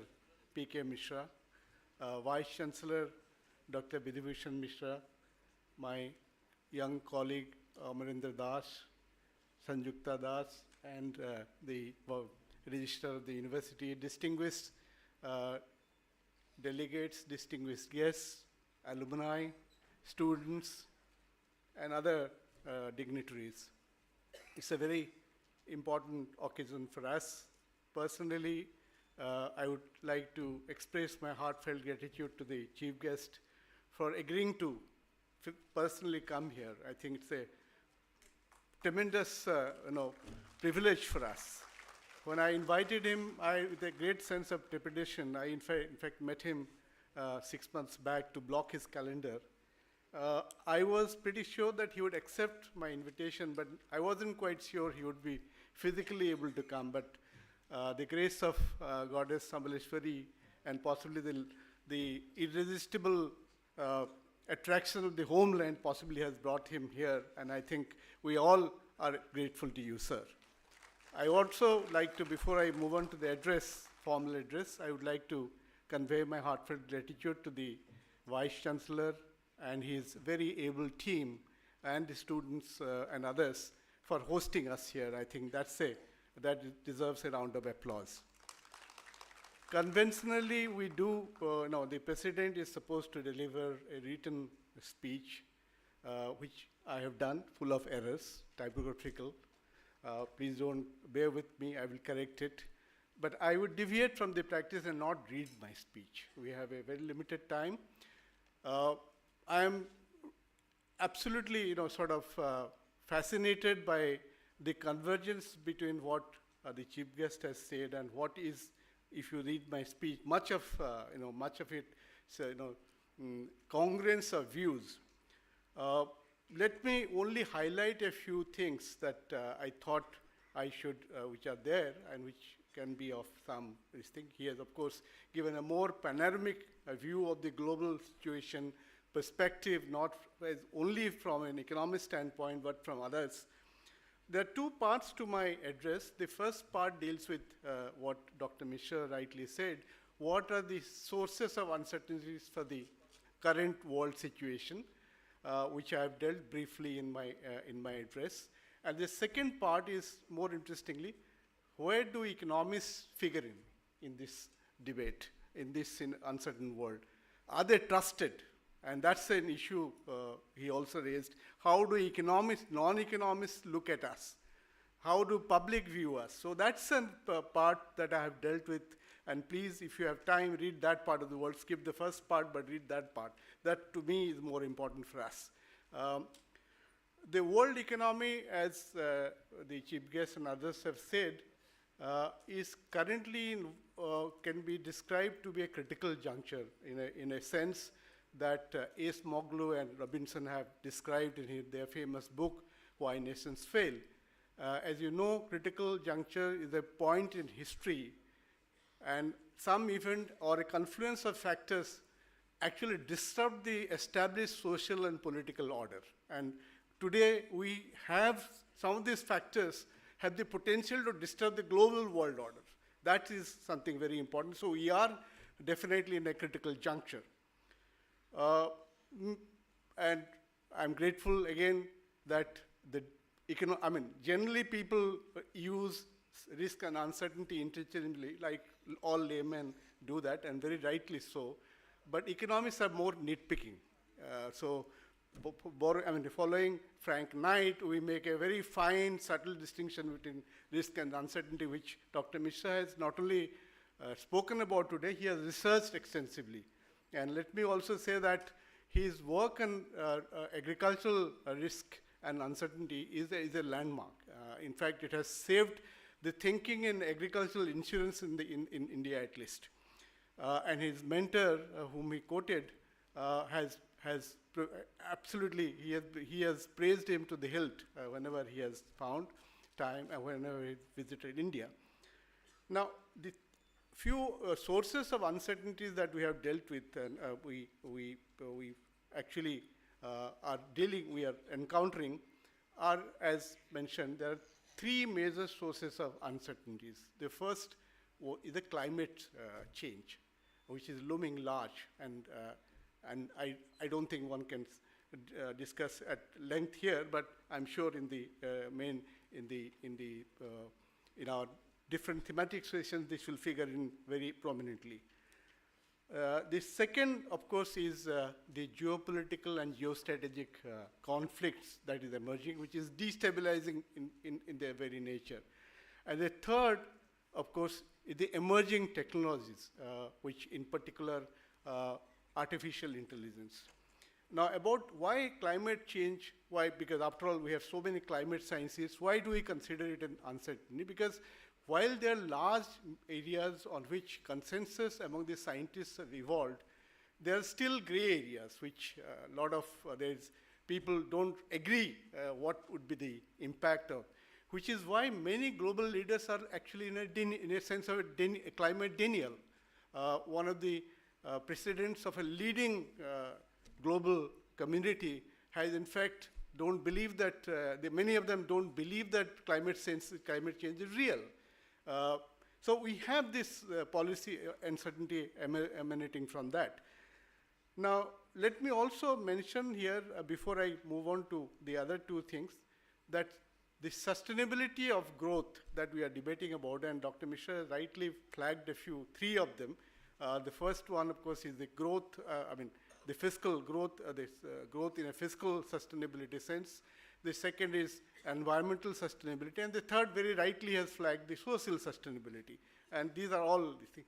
I would add one more pillar of sustainability of growth, that's institutional sustainability. Very often, we do not discuss about it. And that's in my address, I mentioned about it. Please remember that the economic and political systems can be either extractive or inclusive. And we have seen, based on years, thousands of years of research and economic history, and most often the systems were extractive in nature, extractive social and economic systems, they produce some growth in spurts, but they never sustain. There is no episode in history where extractive political and economic systems have produced sustained growth over a long period. So inclusive institutions, on the other hand, have produced not only steady growth, stable growth, but sustained growth. So I think this is the institutional pillar of sustainability growth needs to be discussed as much as the other three pillars, which definitely need to be discussed anyway. Now, coming to the second source of uncertainty, geopolitical conflicts and geostrategic conflicts, how much they can destabilize the world we have seen. Who could have thought about a war in Europe which will last for 2 years or more? It's still raging. 3 years back, nobody would have thought about it. Who would have thought about the crisis in Middle East about 5 months back? So these are unknown unknowns, as in the classical sense of uncertainty. So these geostrategic and geopolitical conflicts are imposing a huge cost, not in the region where they're taking place, but all over the world. The whole world economy is in turmoil. Egypt is suffering a financial crisis due to closure of Suez Canal. So these are issues. This source of uncertainty is also becoming more and more frequent, and I don't see any signs of this abating in near future. The third source of uncertainty is, of course, the artificial intelligence and other technologies, and we are struggling to understand it. At the moment, it's like we are groping in darkness as to what is it likely to do, what is it likely to mean for the human society. Now, historically, this kind of disruptive, revolutionary technologies have been very, very disruptive in nature. Please recall the 19th century England, the Luddites movement. Let me go back to the Luddites movement when the weaving and textile technology was mechanized. There were these weavers, poor British weavers, who they lost their jobs and they became destitute. And very legitimately, very expectedly, they were, I think, organized, and many of them broke into the textile factories, smashed the looms, and many of them were actually caught by the oppressive law and order machinery. Many of them tried for the acts of crime. Some of them were condemned to death penalties. And that, in fact, interestingly, Lord Byron, who was a member of the upper house, penned an ode on their plight, which I'll not read for the sake of time. It's there in my address. Please read it. Very, very evocative. And if the students of Odia literature might also remember the famous story of Magunir Sagada. So how it's a very, very poignant tale of how the mechanized transportation disrupted an absolutely old social order. So technology has been, this kind of technologies, game-changing technologies have been extremely disruptive in nature, but what should we do about it? Should we stop it? Should we stifle its growth? That is the challenge. There are many episodes in history, and there are two episodes I have cited in my address from Roman history during the period of Roman Emperor Tiberius and Vespasian. They actually stopped emergence of innovative technologies for the fear that this should disrupt their legitimacy in being in power. That was the stance they took. Had they, on the other hand, promoted, commercialized this technology, the world would have been very, very different. So I think the point I'm trying to make is that we should try and figure out what is the balanced way we can allow these technologies to flourish. Naturally, we have fear of job losses, but many of the new technologies have been also job creating in nature. Not necessarily for the people who lose their job, but how to give them social protection is actually a challenge, and economists should rightly talk about it. All these three factors that I mentioned figure in very prominently in the Global Risk Report of 2024, which was unveiled in the last Davos World Economic Conference. Now, in all this, where do economists find themselves? And can they be trusted to provide creative solutions? And that's the second part of my address. I've dealt with in my written speech more extensively. Now, please remember that in the recent times we have also seen that many of the old settled economic laws like the Phillips curve and Beveridge curve have been found to be inconsistent with the observed realities. Also, please remember that almost a year back, many US economists were predicting about a hard landing for the US economy. It hasn't happened. So I think there is certain amount of skepticism about the economic science as such, about their findings, their beliefs, their long-held beliefs rather. So I think the distrust about economics is becoming a little more pronounced of late. Please remember that 10 years back, nearly 10 years back, realizing this, the American Economic Association held in their annual conference also held a special discussion about the emerging distrust of economics. And there was one very interesting piece of research that was presented in that conference about on some very important questions of economics. 42 or 41 very eminent economists their views were surveyed, and parallelly, views of common public also were solicited on the same set of questions, whether they converge in terms of their on these issues. Surprisingly, there was and not surprisingly, I would say, there was a huge gap between the two sets of responses. On an important question like the carbon tax, efficacy of carbon tax in its efficacy to reduce carbon emission, about 93% of the economists believed in that. Only 23% of the public really believed in that. So huge gap. Another instance about the domestic protection for manufacturing employment. Almost 80% of the economists believed in that. Only 10% of the economists believed in that. 80% of the public believed in that. So almost 70% difference in that. So I think there is a wide gulf between the perception of the public as such on many important economic issues. I'm not talking about non-economic issues, and how economists view them. Why is that happening? Are we becoming more insular? And that's the question Dr. Mishra also mentioning, that are we becoming more insular in our research, in our thinking? So I think that's an issue we need to seriously introspect. It is not that some economists do not take note of that. Many economists don't, but some economists do take note of this insularity. And Danny Roderick is one of them who really, in fact, has written extensively about this. And he spent 2 years in the Institute of Advanced Studies, and he has written a very nice book I mentioned about in my address, Economic Rules, Rights and Wrongs of the Dismal Science. And there he has described very, very extensively how other social scientists view economics. That's very fascinating.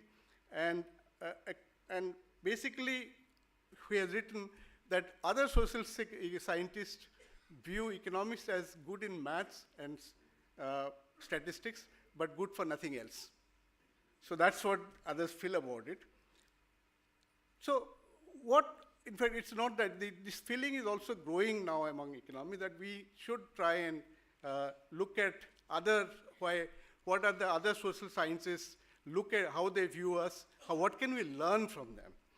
And there was a recent debate, I will just take 2 minutes, in the World Economic Forum. There was a special session how to make economics trusted.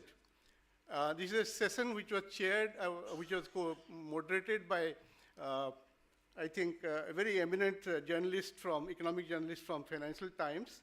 And there were 2 panelists in that. One was Christine Lagarde, and the other was the rock star philosopher from Harvard. So both of them sort of came down very, very heavily on economics, and Christine Lagarde actually went on to denounce economics as a tribal clique. They only sort of behave in a tribal, as the tribal community, totally, cut off from the rest of the world. They only look at what they think about and all that. Now, point I think that we need to make is that slowly, and happily so, economists have started taking this more seriously. The very emergence of behavioral economics, ecological economics, is our science that we are seriously. There are 3 Nobel Prizes which have been awarded for this kind of work, as you all know. So there is recognition that we need to change our track and look at other social sciences in our discipline and engage in a more heterodox approach to economics. I'm not saying that we should abandon orthodoxy. Orthodoxy has many, many important lessons for us, But I think we should open our windows to more heterodox approaches. And I think I would like to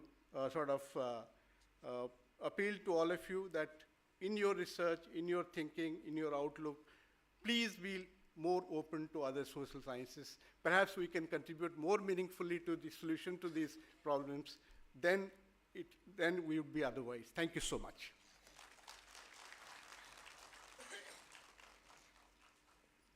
thank you sir आमर मायन रखी करी आमको एतकी समय देइछन आमर कुनुआ माने आमर धर्म रखमा आमे तांको सम्मानित करमा हेता लगी मैं आमर घरर मुखियांकु अनुरोध करमी I request our vice chancellor sir to felicitate doctor Pramod Kumar Mishra sir as a gesture of honor and privilege to have amazed us.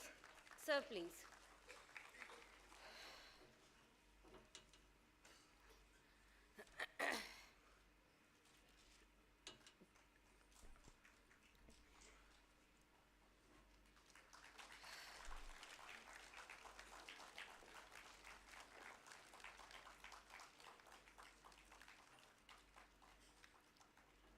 I request our Vice Chancellor, sir, to felicitate Dr. Jugal Kishore Mahapatra, sir.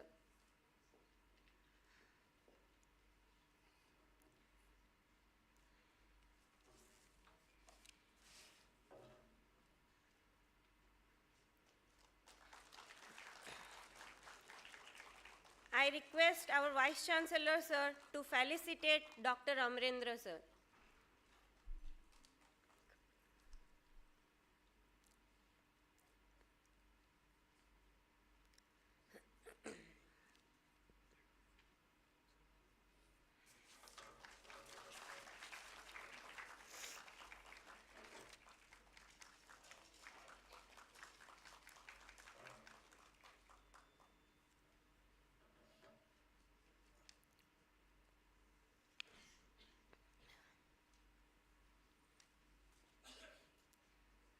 I now invite Dr. Nurparaj Sahu, sir, Registrar, Sambalpur University, to offer formal vote of thanks. Sir, please.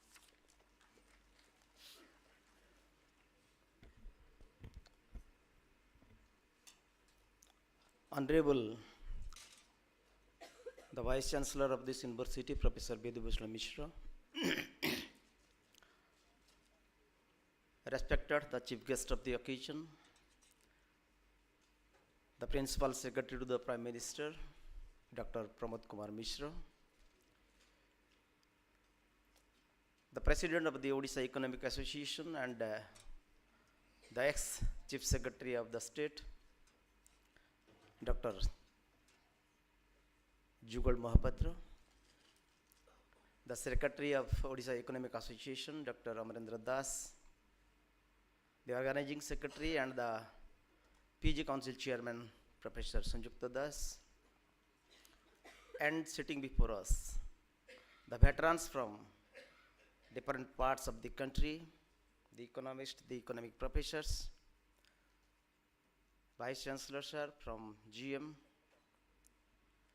lot many professors, Himanshu Lal sir, the IG of Police, with whom I have worked in Balangir district, the SP Sambalpur, and many other veterans, scholars, students, and my media friends.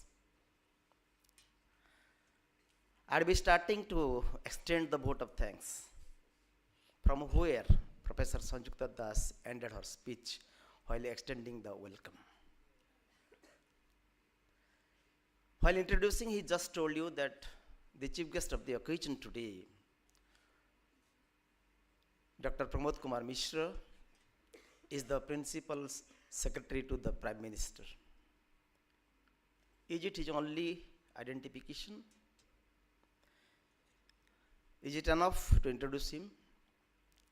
That's why, sir, I am helpless and I am compelled to just highlight in 2 minutes regarding the multifarious personalities of the great man who has landed in our university today. If at all any of you is lucky enough, is fortunate enough to have found the India First, the English fortnightly journal of October, where the journal itself adorns the picture of Dr. Pramod Mishra in the cover page, and there in big letters, a wonderful, some words are written with along in the side of his picture that an asset to the nation in big capital letters. And just above the asset to the nation letters, one sentence is written, what makes Pramod Kumar Mishra the most trusted lieutenant of Prime Minister Modi? This was in the cover page. This much signifies, this much identifies who is he, what is he. Beyond that, yes, this is the book. This is the book. And everyone can see this. The book is also available. This is the book. Just to indicate another incident, some other incidents. In the year 2001, when the Kutch was invaded and affected devastatingly by the earthquake, he was the principal secretary to the Chief Minister, Honorable Chief Minister of Gujarat. The way he managed the things, the rehabilitation matters, managing the earthquakes, the devastating situation by that time, it was a great challenge. But the way he managed, he had worked out certain procedures, certain policies, a management system through which he succeeded. And it could be mitigated within no time. And after that, he wrote a book entitled The Kutch Earthquake 2001, Recollection Lessons and Insight. And the book paved the way to the entire Gujarat to establish the Gujarat Disaster Management Authority. And he is the founding father. And for this wonderful achievement, he was awarded by the UNO the most prestigious award, Sasakawa, the most prestigious award for mitigating disasters. In the year 2019. Not only this, he is the Guruji of PMO, Prime Minister Office. He is known as the Scholar of Prime Minister Office, and his best identification is he is the man from Sambalpur, of this soil. Sometimes I ponder over, sir, that why this university has not yet claimed patent over your personality and dexterous skill. Time may come and we may take the shelters of the judiciary to claim patent. I do feel sometimes so. So the architect behind the modern India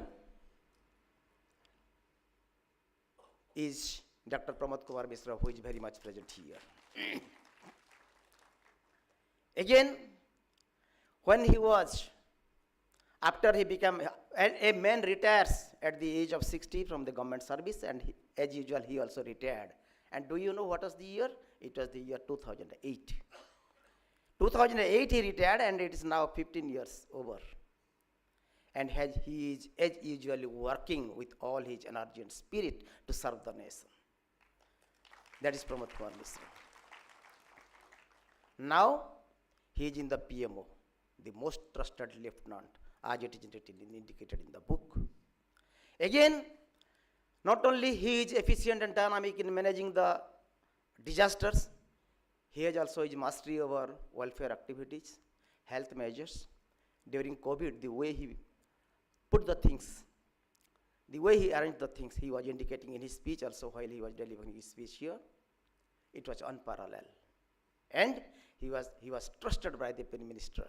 And when Narendra Modi became the Prime Minister of India, he was again pulled to his office. And he is now guiding, he is the guiding spirit behind almost all the works that's there. Again, his recent book, he is also a very beautiful writer, a dexterous writer. The recent book which he has co-authored with the chairman of the Finance Commission is recalibrate the, sir, the changing paradigm, recalibrate the changing paradigm, where he delves deep into not only the economic aspects of the country, but as he was indicating in his speech, the non-economic activities will help economics to grow better way. So this is his personality. And last but not the least, I would say, sir, that the India dreams, India has the vision to be the third largest economy in coming 2047. And I'm hopeful, I'm optimistic. You'll be there very much and you'll be working very much. And I pray, Ma Samlai, I pray Lord Jagannath, that they grant you the longevity and the health to see India in 2047. We are really lucky, sir. We are fortunate enough we have got you here. Your presence is enough for us. Your blessings, swearing of blessings to our students, to our university, is enough for us. We express our deepest gratitude, sir, from the core of our heart. And this university will remain indebted to you forever, and it will be a memorable day for all of us. Our next, the president of Odisha Economic Association, and once upon a time the chief secretary of this state. I do remember an incident when I was a professor in the year 1996 in Gopabandhu Academy of Administration. Sir was the revenue secretary.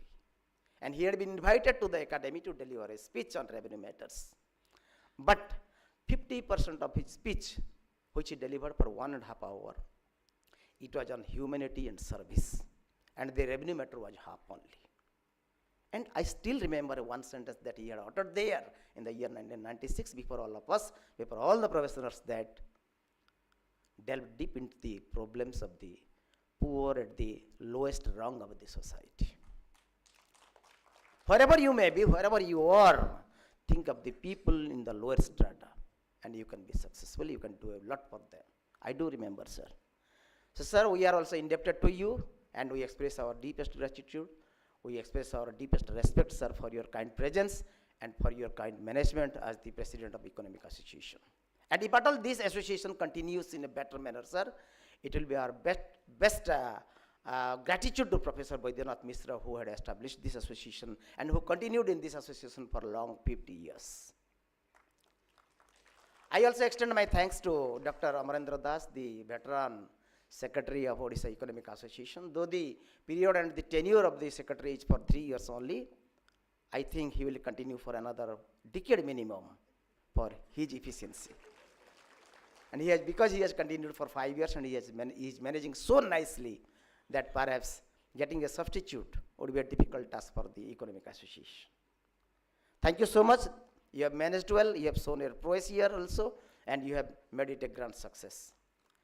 And the lady behind me, who is sitting there, you might have seen the architect, the Vishwakarma behind this organization here in this university. And Madam was apprehensive of one thing. Yesterday, just the day before yesterday, she was indicating in our preliminary sessions which we are having before this workshop that we have lot many constraints, and I do apprehend whether this economic association function will be a success or not. And I had stood there, Madam, I can tell out my 2 years experience, 2.5 years experience in this university, that the university, whenever it has taken any sort of works, any sort of activities, any sort of mission, we have never failed. It has always been a grand success. And our statistics speaks of our accomplishment, our achievements. We will not fail, Madam. We are together, our minds are together, and we are a part of the integrated whole in this university. And this university, all of you have marked that this is working like a family now. And absolute democracy has ushered into this university after the arrival of Professor Vidibhushan Mishra, the present Vice Chancellor.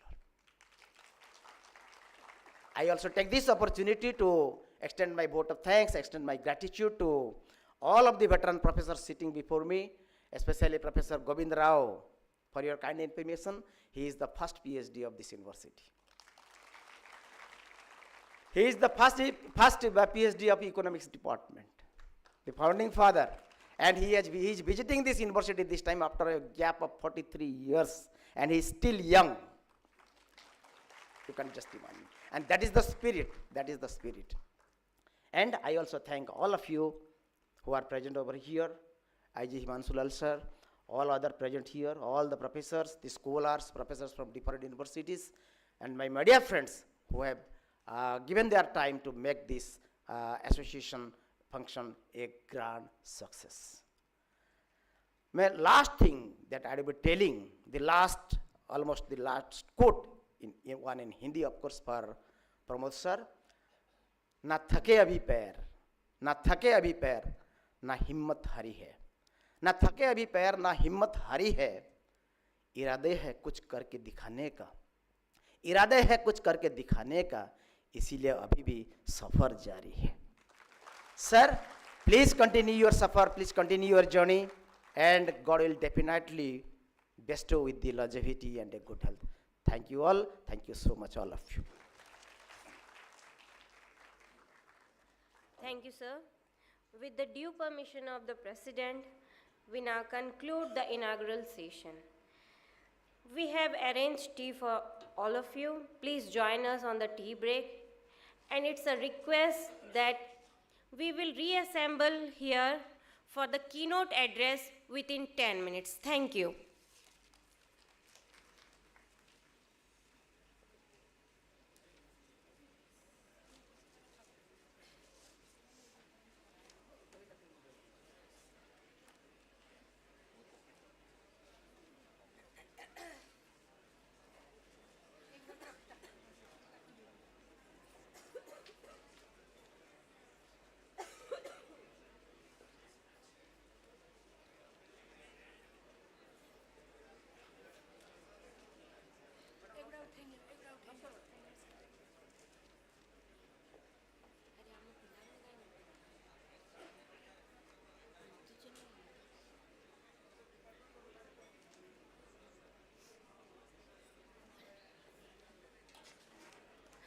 Abha sir, please help us.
address.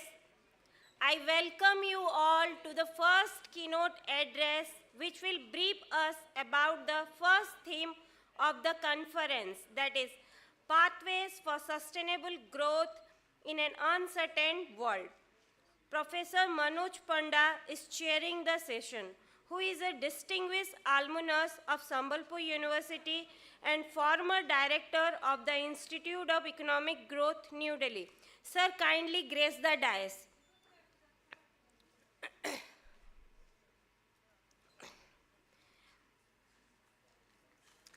I would like to invite Professor M. Govind Rao to grace the dais, who is also a distinguished alumnus of Sambalpur University, and he is the first PhD not only of Department of Economics but also of Sambalpur University. Presently, he is serving Takshashila Institute as counselor and also a member of the advisory board Center for Public Policy, IIM Bangalore. He was a member of 14th Finance Commission and former director, National Institute of Public Finance and Policy, New Delhi. I now request our volunteers to present bouquets to our dignitaries.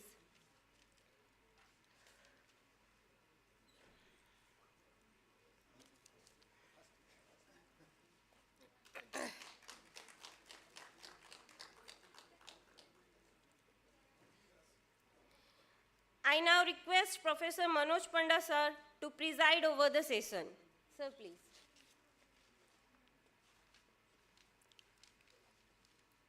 Yeah, Professor Rao and distinguished audience.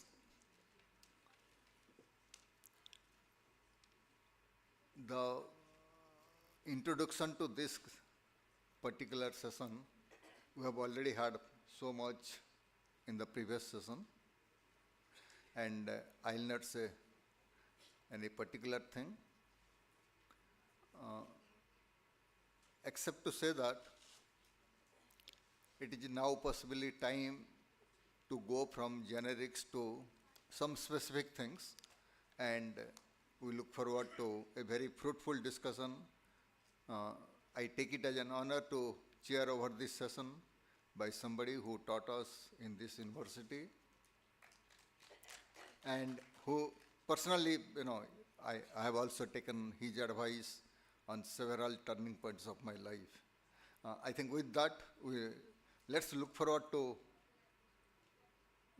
certain aspects that Professor Rao will be telling today.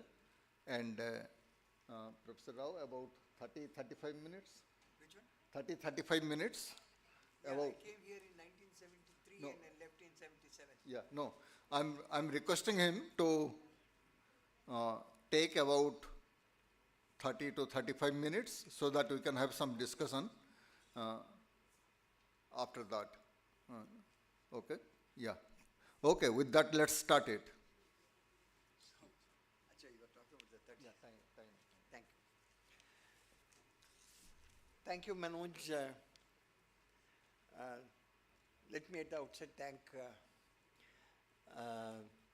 Amrendra Das for inviting me to. This is right, this is left. Okay. Amrendra Das for inviting me to deliver this keynote address. Of course, I've known Amrendra Das from the time he was working with the 14th Finance Commission. And subsequently, I think I delivered some lecture somewhere in Bhubaneswar for one of the Orissa economic conferences. And it's always quite nostalgic to be back after a gap of somewhere about 45 years. Because I had come to this place when the things were in a very nascent stage. And there was hardly, any of these things. I mean, after 45 years, when I come and look at it, it looks very different. It looks, very, very different. And it's nice to be back, nice to remember the days that I had here. As I mentioned, I came here in 1973, April or so, and left in May 1977, and came back here because Dr. S.P. Gupta insisted that I should come for the convocation. Came back here in 1979 for one day, and thereafterwards I had no opportunity to come here. This talk I am going to be giving this morning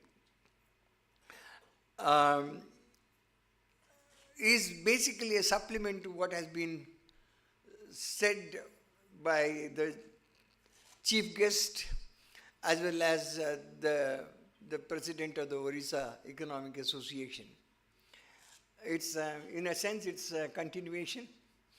Whether you would like to call it a supplement or a footnote or whatever you want to call it. But basically I'm talking about, you know, the nostalgic talk that we have that we should become a developed country by 2047. I'm basically asking a question what it takes to be, what it entails, what are the various issues that we need to do and what reforms that you are required to do. So after a serious setback suffered during the pandemic, India has shown an impressive growth performance. And the V-shaped recovery, and some people call it K-shaped recovery, has resulted in economy growing at 9.2% in 2021-22, followed by 7.2% in 22-23, and first half of the current year GDP estimate is at 7.7. And impressive growth performance has, you know, so everybody is talking about India becoming the 5th largest economy, India becoming the 3rd largest economy in the next tenure of the Prime Minister, and by 2047 India becoming a developed country.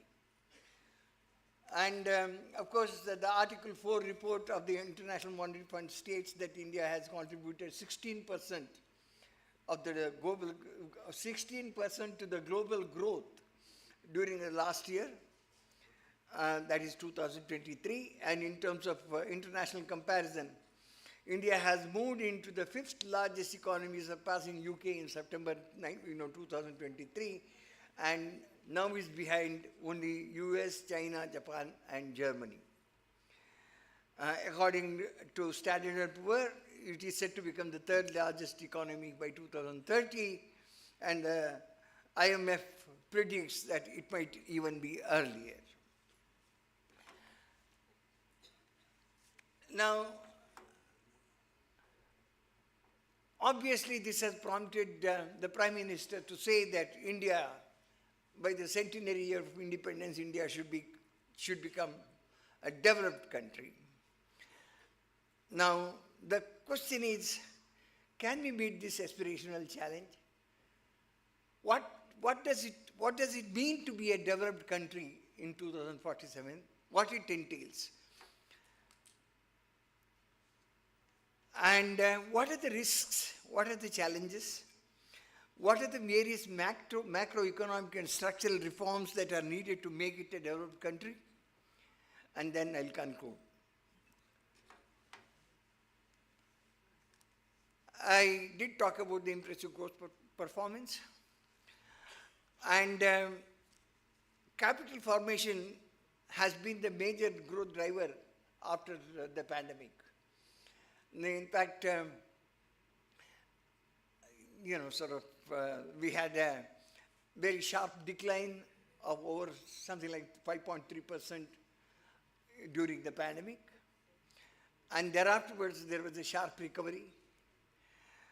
And the major driver of the recovery was the capital formation, particularly the government's capital formation. And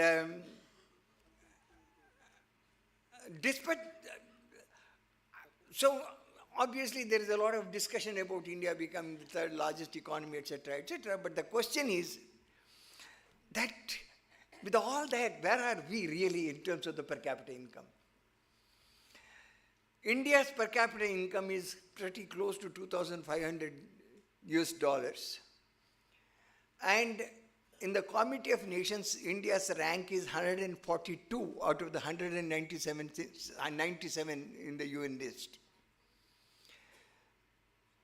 Now, to be called a developed country, according to the World Bank definition, the per capita income will have to have somewhere about $13,205. That's the definition with the that is the norm with the World Bank puts. So if you have present per capita income is around $2,500, it's slightly less than that, but around $2,500 at the current exchange rate, you need to increase your per capita income by 5.3 times to achieve the developed country status. Now, I mean, on the face of it, it looks very nice, to talk about the third largest economy. But to reach there, which basically means you need to increase 5.3 times, and at the current, exchange rate, at the constant exchange rate, which means that, so that if there is a devaluation, there will be further problems. It's not just that. In India, there's something like, the numbers vary. Some people talk about 12 million people joining workforce every year. But then, by and large, a close scrutiny shows that something like $4 to $5 million, 4 to 5 million people join the workforce every year. You need to create employment opportunity for that. We did talk, growth is not enough. If you are talking about the sustainable development, you need to really have sufficient employment opportunities to be created. So even if you are talking about 2 million people adding to the workforce every year, and now you have the problem of both informal sector employment and the agriculture. Your agricultural employment, so people in agriculture constitute somewhere about 43%. Now, the entire agriculture contributes somewhere about 15 to 16% to GDP, which means their per capita income levels are very, very low as compared to, as the productivity levels are very, very low as compared to the rest. If you want to take them out, obviously you need to take them out because many people don't want to work in agriculture, they want to come out of that. So if you have something like 2 to 3 million people joining the workforce, if you want to drive them from there, and then there is the other problem. The other problem is your manufacturing. In the manufacturing sector, 75% of the manufacturing sector employment is in units with less than 20 workers. If 75% of the people are working in units with less than 20 workers, their income levels or the wage levels is 1/6 of the income of the formal sector employment. Now, that is not going to really help because at less than 20 workers there, the entire system is non-competitive. And their income levels cannot really increase unless really the productivity, significant change in the productivity is made. So it is not just that you need to increase the income levels by 5.3%, and then you also need to create employment. Increasing the per capita income in dollars by 5.3% would imply that by the terminal year, if you have to get somewhere about something like $35 trillion, the growth rate that is required is 7.5%. 7.5% an annual growth, an average annual growth for the next 25 years. That is the Amrit Kal. Now, 7.5% growth in per capita terms, which basically implies somewhere about 9% growth of the economy for the next 25 years. So, I mean, it's very nice to talk about that, but I think we need to break it down and then see what it really entails. And as I said, apart from growth, you need to create employment opportunities as well. I mean, these are the various phases. I mean, if you look at the various phases of growth, you will see that, of course, there was a time during phase 7, that means 2003 to 14, growth of GDP was 7.9, and of course, if there was no pandemic, things could have continued to be better, but unfortunately, due to the pandemic, during this year, the growth rate. The per capita income growth, I mean, you can see, was, pretty, to talk about per capita income growth of 7.5% is a huge task. Now, of course, we all talk about India as the fastest growing large economy in the world. Now, this is the World Bank projection, and according to the World Bank projection, India's growth is certainly much higher. These are the World Bank's estimates, not our official estimates. In 2021, 9.1%, 7.2%, 23 they are estimated 6.3, and the remaining 2 years their projections.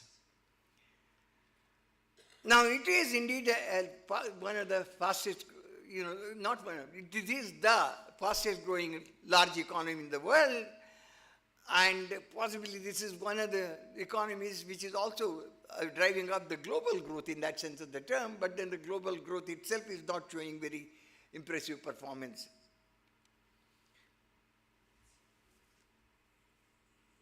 As I said, since after the pandemic, we have had impressive growth. Despite over effects of the pandemic and unfavorable global headwinds, India continues to be the fastest growing large economy. And I did talk about this. I did talk about the employment challenge. There are no firm estimates of people joining workforce every year. It varies from 4.75 million to 12 million. 44% of the workforce is in agriculture, and 42% is in small enterprises. And the other important thing is, even in manufacturing, employment growth, elasticity of employment growth has been declining, income elasticity.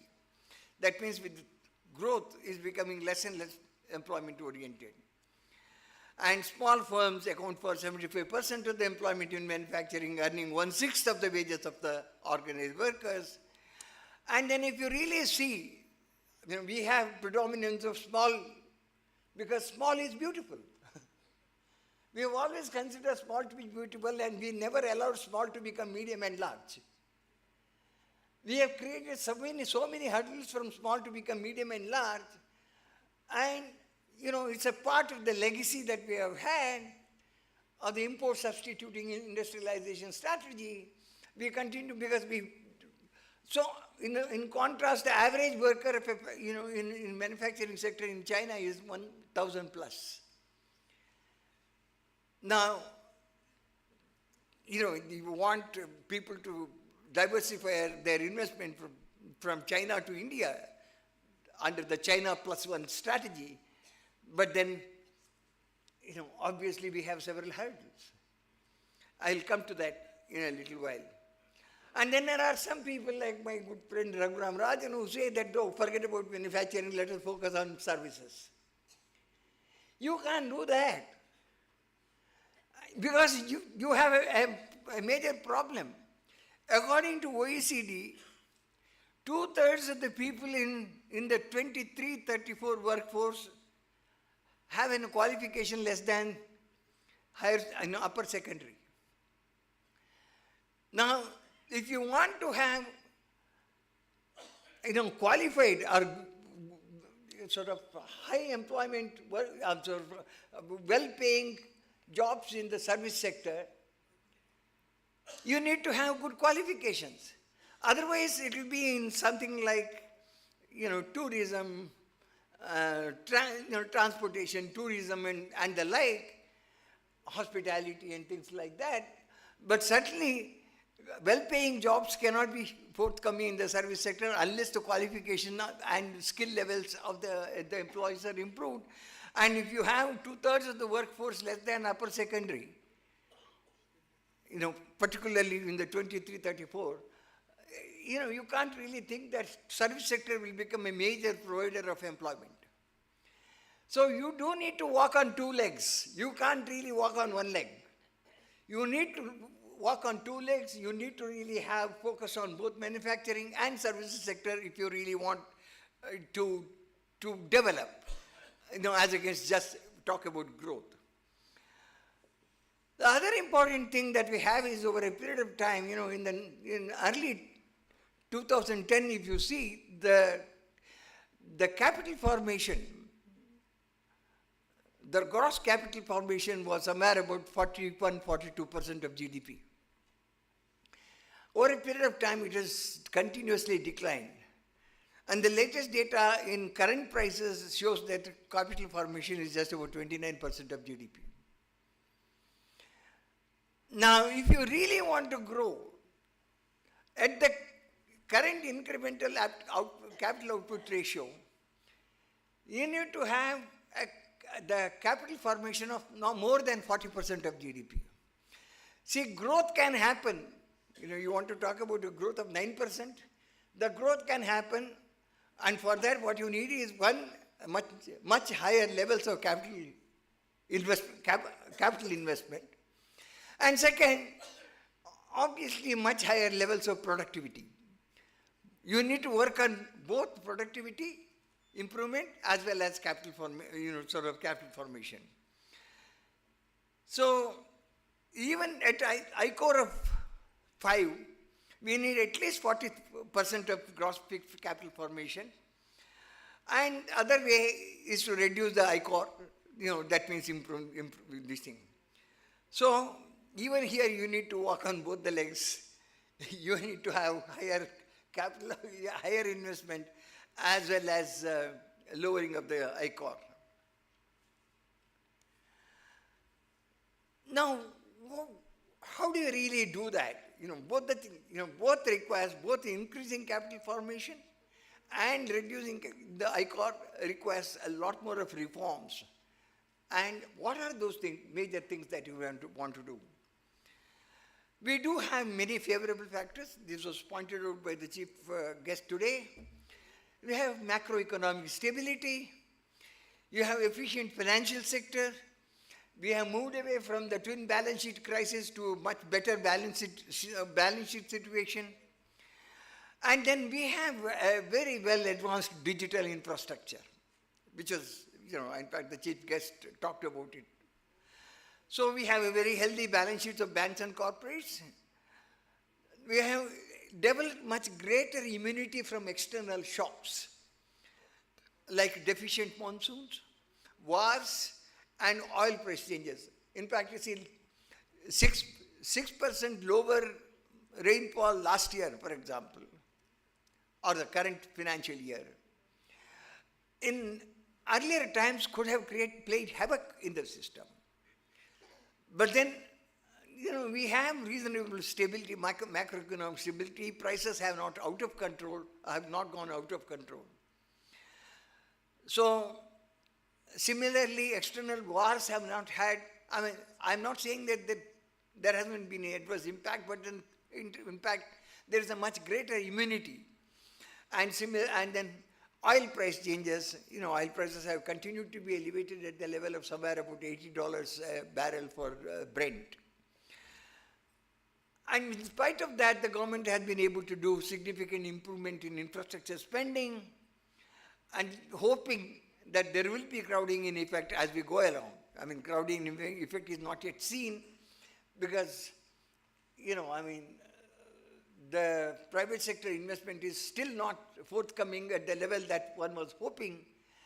And there are reasons why it is not forthcoming, because I think they live in a very high interest regime. I mean, obviously, it was Lord Keynes who said that, you see, investment is possible only when the marginal efficiency of capital is higher than the rate of interest. And the marginal efficiency of capital is not all that great because the global headwinds are still there, and the rate of interest is very high. And, particularly after you have taken into account the financial repression caused by the large fiscal deficits that we talk about. The task of becoming a developed country is gigantic. Need to undertake both macroeconomic structural reforms, and we also need to make further liberalization of foreign trade and investment regime. Unfortunately, since 2017, we have looked inwards.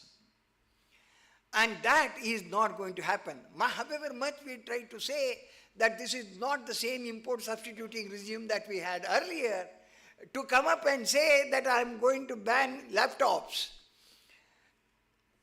I mean, thankfully they have postponed that ban, but then they have not removed that ban yet. Now, your service sector exports, depend upon your ability to have laptops at a lower, cheaper rate. And if you say that because I want to produce laptops here, and therefore and then I will have a PLI. Now, it's absolutely going back to the same, old regime, trying to look for, sort of pick the winners, and then trying to do that, and then we work in an uncertain world even there. And then again, you talk about the China plus one strategy. And you have so many disadvantages here, and the people prefer to go to either Thailand or Vietnam or some other country. And much of the foreign, investment diversification that is taking place from China is somewhere else, and then we do need to really look at look properly and ensure that, our own, license permit Raj is eased. And quite a lot of the thing has to be done at the state level. It is not just the, union government level. So let us see what some of those things are. One is major issue of fiscal consolidation while protecting productive public investments. Fiscal deficit touched 13.2% during the year of the pandemic, 13.2% GDP. And the debt levels were close to 89.9%. And there has been some consolidation since. And even today, your debt levels are close, high, 81, 82% of GDP. Now, in 2023-24, the overall fiscal deficit is estimated at 9%. You might recall when the fiscal rules were framed in 2004, they said the union government should have a fiscal deficit of 3% and the state should have a fiscal deficit of 3%. Many people still don't know why that 3%. What is the... At that time, the household sector, if you have households, corporates, and the government, these are the three sectors. If you see the savings investment balance, it is only the household that have a positive balance. Corporates would have to borrow. The government has to borrow. And even in the household, you have physical savings and financial savings. It is only the financial savings of the household that are available for borrowing by both the corporates and the government. At that time, household sector financial saving was about 10% of GDP. External money coming to the country was about 1.5%. And they said public enterprises would require 1.5%, which means 10% is available. If you keep 4% for the private sector, 6% is left, 3% for the center, 3% for the state. That was the logic. Today, household sector financial saving is 5.1%. It has sharply declined. To some extent, corporate sector savings has improved, but nevertheless, more the government borrows, more the financial repression. When government borrows more, of course, initially you have, this is preempting the household sector saving, the interest rates on the private sector goes up, and obviously at that interest rate they are not able to make the investment. That's one of the reasons why the expected crowding in is not taking place. Now, of course, IMF warned that in the Article 4 consultation that India might reach, if there is another shock like the pandemic, it might reach 100% of the debt might reach 100%, but that's an exaggeration. Now, reaching the fiscal deficit of 7% of GDP by 25-26 as ordained by the 15th Finance Commission requires aggressive fiscal consolidation. The government this year is expecting, for the next year, it is expecting, the fiscal center is expecting 5.1. The states would have about 3%, and so 8.1. So from there, next year in 2025-26, the target for the center is 4.5, and then, sort of 2.5 for the states, and they want to reach 7%, and let's hope they will do it. But still, aggressive fiscal consolidation has to continue. Now, since 2004-5, we have been having 2 decades of rule-based fiscal policy. If you really look at it, it hasn't really worked. I will not say it has not completely worked, because the counterfactual, if you want to see, that had those rules not been there, what would have happened? It has worked, but to the extent, not to the extent that we would have wanted that to work. There have been changes in rules, there have been deviation from target, there have been suspension of rules, and they are resorting to exceptional clauses, and sometimes they have created a crisis of credibility. But if you see, at least at the union level, since in the last 4 budgets, there has been certain important things. One is, off-budget liabilities have been phased out. 2, budget forecasts have been much more realistic. 3, and all, much more money is put for capital expenditure. There has been an attempt at containing the revenue expenditure, and these are some of the things. And this act will have to continue. But to what extent they will be able to do it? For example, last year, that is the current fiscal year 23-24, the non-interest revenue expenditure increase is minus 1.7%. That's they have estimated. That didn't happen. So they had to actually take money from the Reserve Bank of India as extra dividend of something like 63,000 crores in order to manage the situation. But anyway, they managed the situation. We hope that they will, so they will stick to the 5.8% that they talk about. And again, fiscal rules need a relook. As I said, household sector financial savings have changed, macroeconomic conditions have changed, and the Finance Commission has said that you need to really look at the things, and the government has been postponing it. They need a relook. As I said, the household sector financial saving has declined. And so the question is, fiscal consolidation while preserving productive expenditure is going to continue to be a challenge. We are talking about the 25 years. We need to really realize that.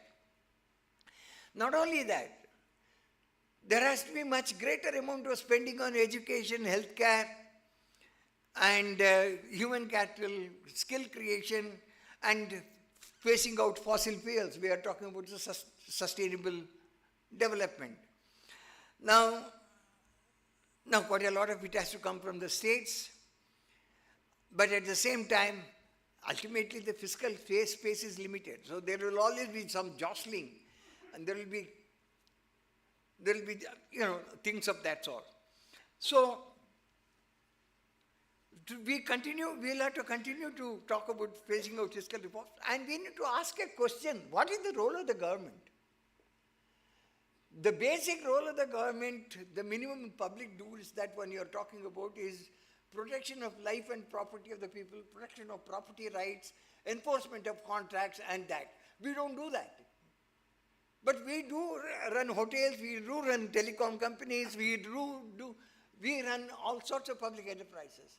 One of the things that they have to do is to have, I mean, you're talking about 25 years, you need to really privatize. In fact, there is no talk about disinvestment. We need to move. I mean, there is a funny joke, we say commercial banks. Public sector commercial bank. If they are commercial, why they are public sector? I mean, there is a contradiction. If they are and it is not that just because they are run by the government, your deposits are safe. I mean, you will get, if they go bankrupt, the amount of money you will get is only according to the deposit insurance, which is very small amount. And there is a lot of work that needs to be done on factor market reforms, but particularly labor reforms. The chief guest spoke about them. They have codified 25 major these things into 4 codes, but then they have to be implemented. It's in the concurrent list. Implementation is the key. That has to be done, quite a lot of it has to be done at the state level. As I've said, growth has to be walking on 2 legs, which means that we do need to have much larger. This extra protection we give for small scale industry will have to go.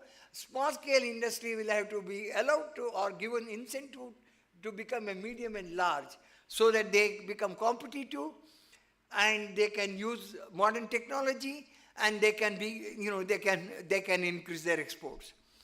Employment, and 75% of the manufacturing unit, as I've already said, are less than this thing. Major deterrent is labor laws, merging 24 labor laws into 4 codes, and of course now they have made, some of the states have increased the flexibility, labor market flexibility to 300 workers, but a long way to go. States with more flexible labor, our studies have shown that states with more flexible labor laws have seen better growth of labor-intensive manufacturing. So eventually implement, and then the other structural reforms, manufacturing enclaves. In fact, this is suggested by Arvind Panagadia in his more recent book. Shenzhen, for example, in China has an area of 1,950 kilometers. No, if you are able to give state-of-the-art infrastructure and state-of-the-art governance in terms of clearance, land acquisition, or, and then, electricity and a whole lot of things, there is nothing like, you don't need an enclave. But if you can't do it, at least create some manufacturing enclaves, large ones, so that, the things are speeded up and they become export processing zones. You created special economic zones. The average size of the special economic zone in this country is 0.3 kilometers. The largest in India is the Mundra special economic zone, is 396 kilometers. And nothing really happens. As I said, Shenzhen has 1,900 kilometers, and that has played a very important role in China's export growth. So greater flexibility, in those areas there will be greater flexibility in labor markets, faster clearances, better infrastructure, and the entire thing gets export-oriented. And reduce compliance cost and interest regulatory burden to ease of administration, provide state-of-the-art infrastructure, and 5 to 6 large estates in coastal areas. That becomes much easier. Is one of the things that one can think of. I'm not talking about today. As I said, I'm reminding you that we are talking about 25 years. Focus should be on export and not import substitution. And every country which has grown very fast did not ignore the exports. Every country that has grown fast, export has been a major driver of growth. So avoid protectionism. International experience underlines the need for an open economy. Share of Indian exports increased from 0.5% in 1991 to almost 2.5%, but it is now coming down again. And the other thing is labor intensive in India is, whatever export that they are doing is capital intensive products, which is not the way forward. So increasing protectionism, if you really see, a simple average tariff increase from 8.9% in 2010 2010-11 to 11.1 in 2020-21. Tariff lines above 15% increase from 11 point up to 12% to 25%, which means we have been systematically increasing. So we also need to join major trading blocks. In some sense, not joining RCEPs, in my view, is a disappointment. And of course, FTAs, they are trying to do it, and the chief guest also talked about, we do need to expedite those and join the foreign. Multilateral trading doesn't really happen, and we do need to have the FTAs. And import substitution and PLI is not going to the so involvement in bankruptcy code, this is important reform, but there are two problems with that. One is the time taken is very large, the second is haircut is too much. So we do need to really, speed up and then, make it much more viable. Farm sector reforms, this is critical to phasing out subsidies, and, one of the important things that we need to realize, all these subsidies need to be, redistribution is a legitimate function of the government, because markets fail to redistribute. If redistribution is legitimate, I think it's much better done through conditional cash transfers than through subsidies, because subsidies distort the relative prices and lead to unintended distortions. And whereas cash transfers do not do that. So we, as I talked about the relook at the role of the state, there are lots of state-level reforms that will be done, regulatory architecture, governance, judicial and other administrative reforms. Enforcement of the contract is not being done, and that's the basic job of the government. So there has to be a much greater focus on education, healthcare, skill development, if you really want for the new entrance to the labor force to get skilled. Well, the task of achieving a developed country status in 2047 is gigantic. While the aspirational target is worthy, a lot of reforms are needed to achieve it. The fast growth of the economy from 2003 to 19 gives a hope that the target is achievable if concerted efforts are put in. Many of the reforms outlined will have to be front-loaded. Even if the country can achieve income levels close to the target, achieving employment is much more difficult. If you don't do many reforms, you may be stuck in the middle income trap. If we have to avoid it, we should start the reform process in all earnestness without much loss of time. Thank you.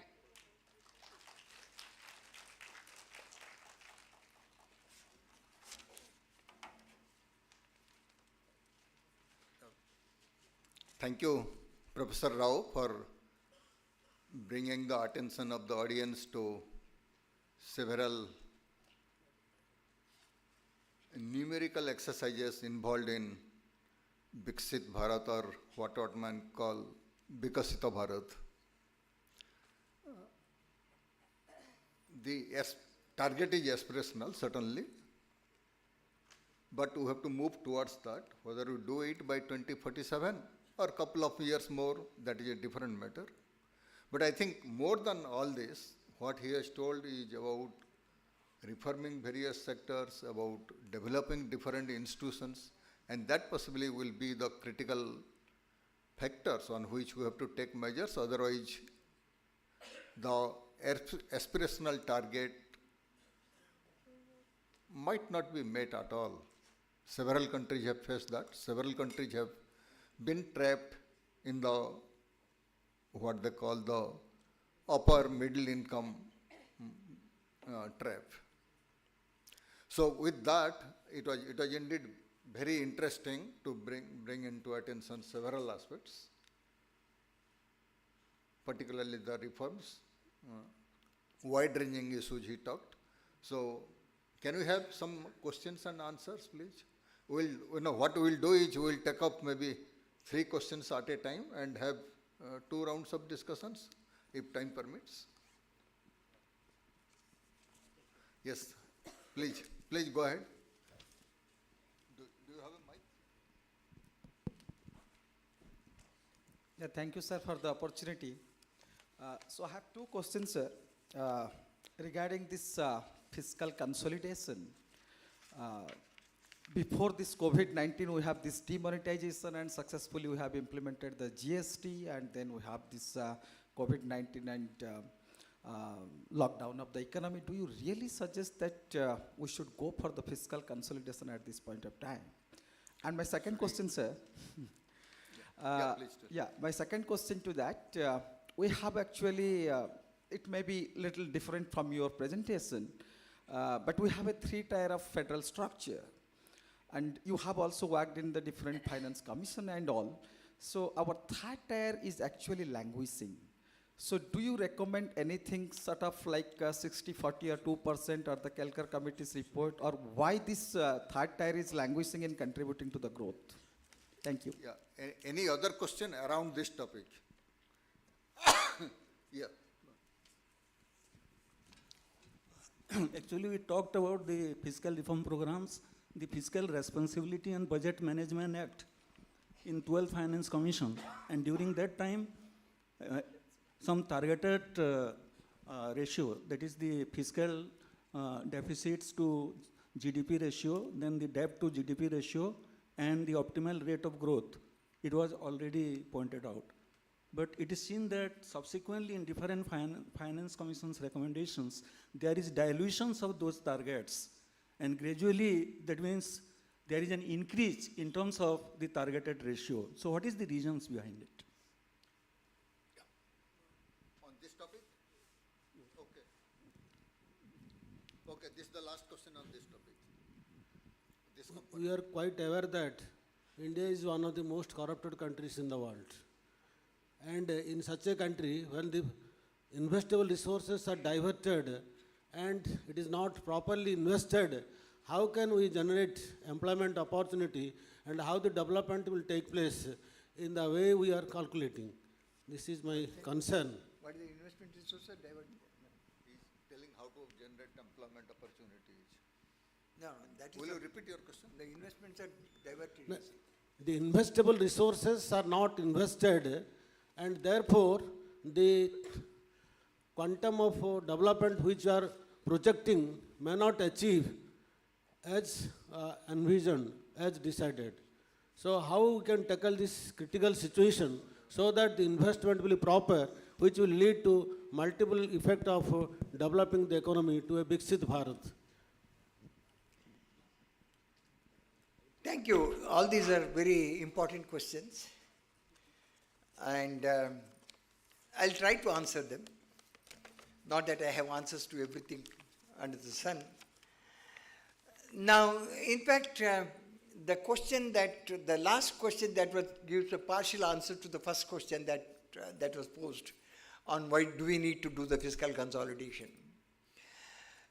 Now, if the government takes away a whole lot of money for current expenditures, your revenue deficit as of now, even after the consolidation that you are talking about, is close to 3% of GDP.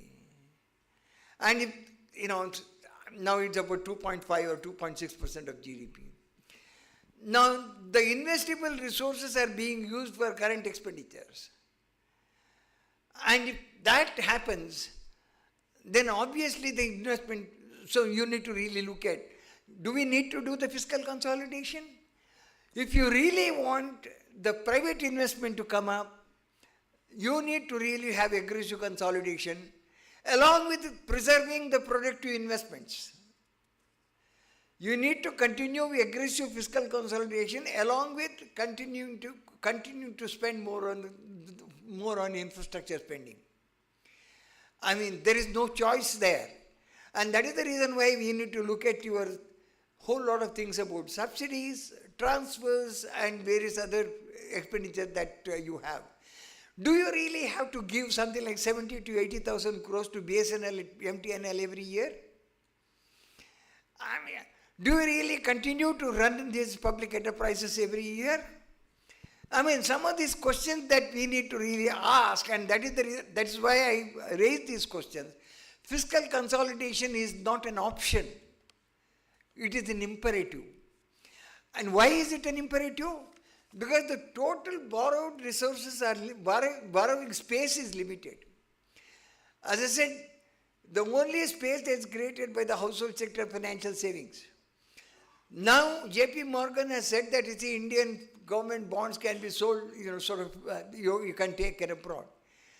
But then there are two risks. One is the external borrowing will start increasing. Second thing is ultimately your credit rating agencies are not going to look at kindly if you continue to have large.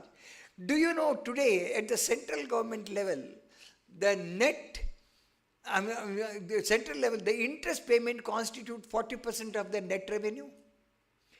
If interest payment constitute 40% of the net revenue, what is the amount of money available? Which means there has to be a much greater aggressive fiscal consolidation, and that is an imperative thing. On the third level, we have a birth defect in the 73rd and 74th Constitution. It's a clear birth defect, and we need to really go back on that. You have Schedule 11 and Schedule 12, which basically says that this is the list of the areas given to the panchayats, and this is the list of areas remarked for the urban local bodies. Now, a clear implementable rule of fiscal decentralization tells you that assignment of a job is very clear. Clarity in assignment is critical. It's like giving property rights. Clarity in assignment is critical for development of any particular thing. It's a Coase theorem, if you really want to go there, giving property rights. But anyway, here, you go to Constitution and go to the state list, the 7th schedule, entry number, the state list, entry number 5, which basically says that local government is the state responsibility. Now, on the one hand, you have a list, and what is this? Even the schedule in 11 and 12, what does it say? That this is an indicative list. The Article 243 basically tells you it's an indicative list. The state government may, at its discretion, give these functions. It may not. Or it may give other functions as well. But where is the clarity in assignment? Why is it that a major municipal corporation has to be necessarily headed by an IAS officer of the state cadre? They can't choose their employees, though your passing on three functions, functionaries and financiers. Where is the clarity? So when you have this basic thing, and then you go to local bodies, you say they have to raise revenue. Can they raise? Punjab government comes and says that I will abolish the property tax. Now any sort of raising of the revenue by the municipal corporation or any panchayat has to be approved by the state government.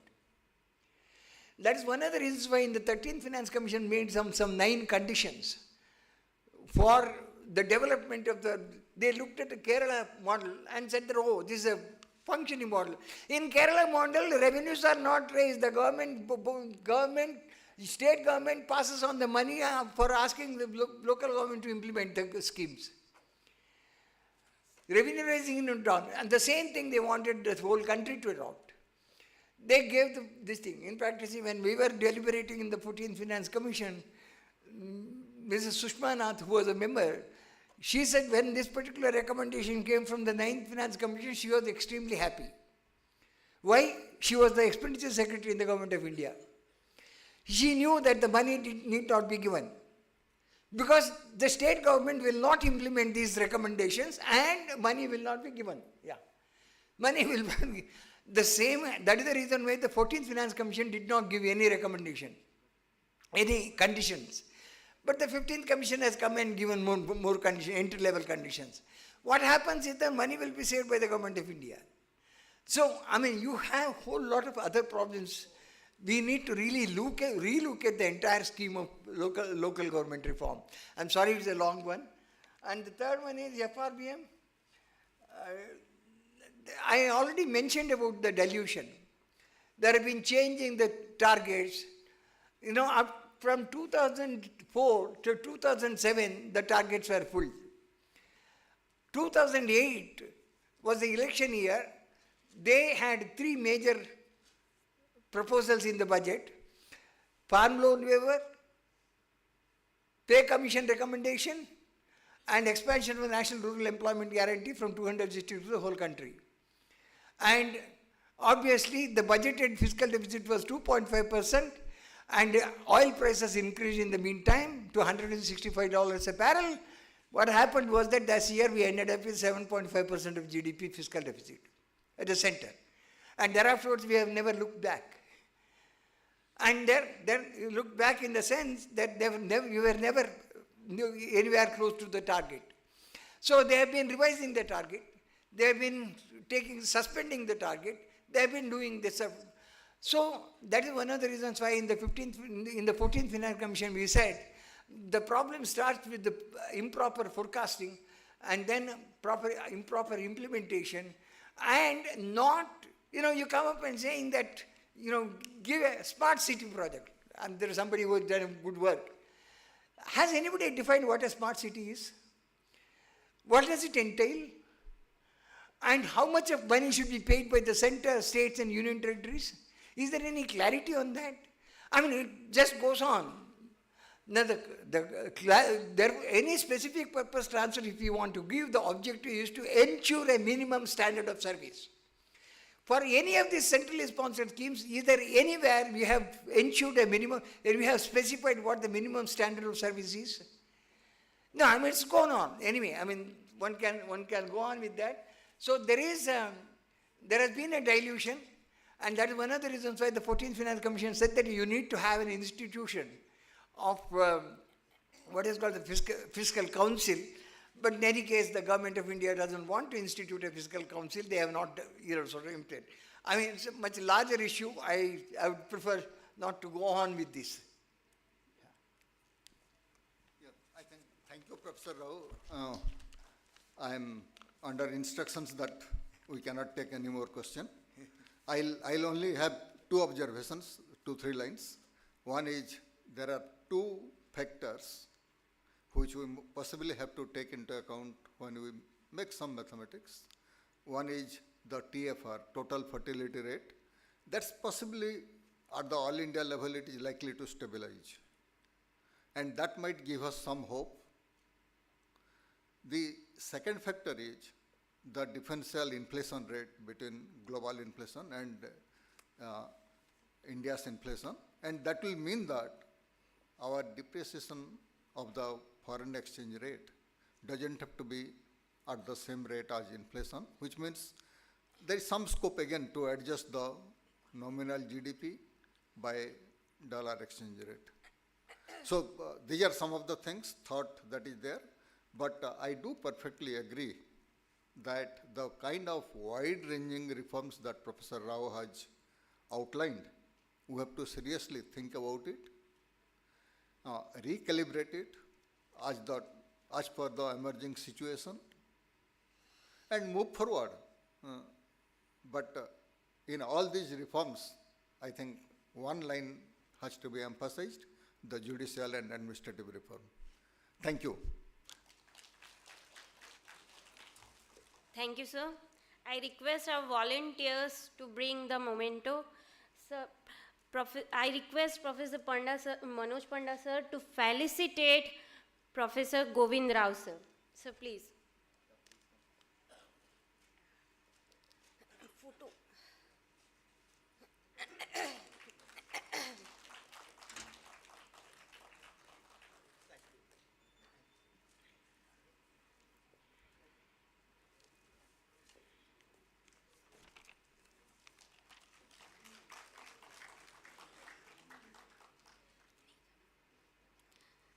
I thank Chairperson Professor Manoj Panda sir for effectively conducting the session and Professor M. Govind Rao sir for enlightening us on different pertinent aspects. I have an important announcement for you all. Now we have lunch break, but our train ticket late chali che आपण मानकर सहायता नु आमे train के फिर next station रे पहुंचाला बेले timely पहुंचे परमा. So I request you all to kindly be reassemble in the technical session at sharp 2:15 p.m. and pardon me for cutting 15 minutes time out of your lunch break. And we have back to back two technical sessions, technical session 1 and 2, and in each technical session we will have 3 parallel sessions, hall 1, 2 and 3. All the technical session of hall 4 will be held on hall 2. And after the technical session, one more important announcement, we will reassemble here at sharp 5 p.m. for the interesting panel discussion. Thank you all.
Hello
କାଣା କରମା ଯେ ରେଉଦି ତୁଲା କାଣା କରମା ଯେ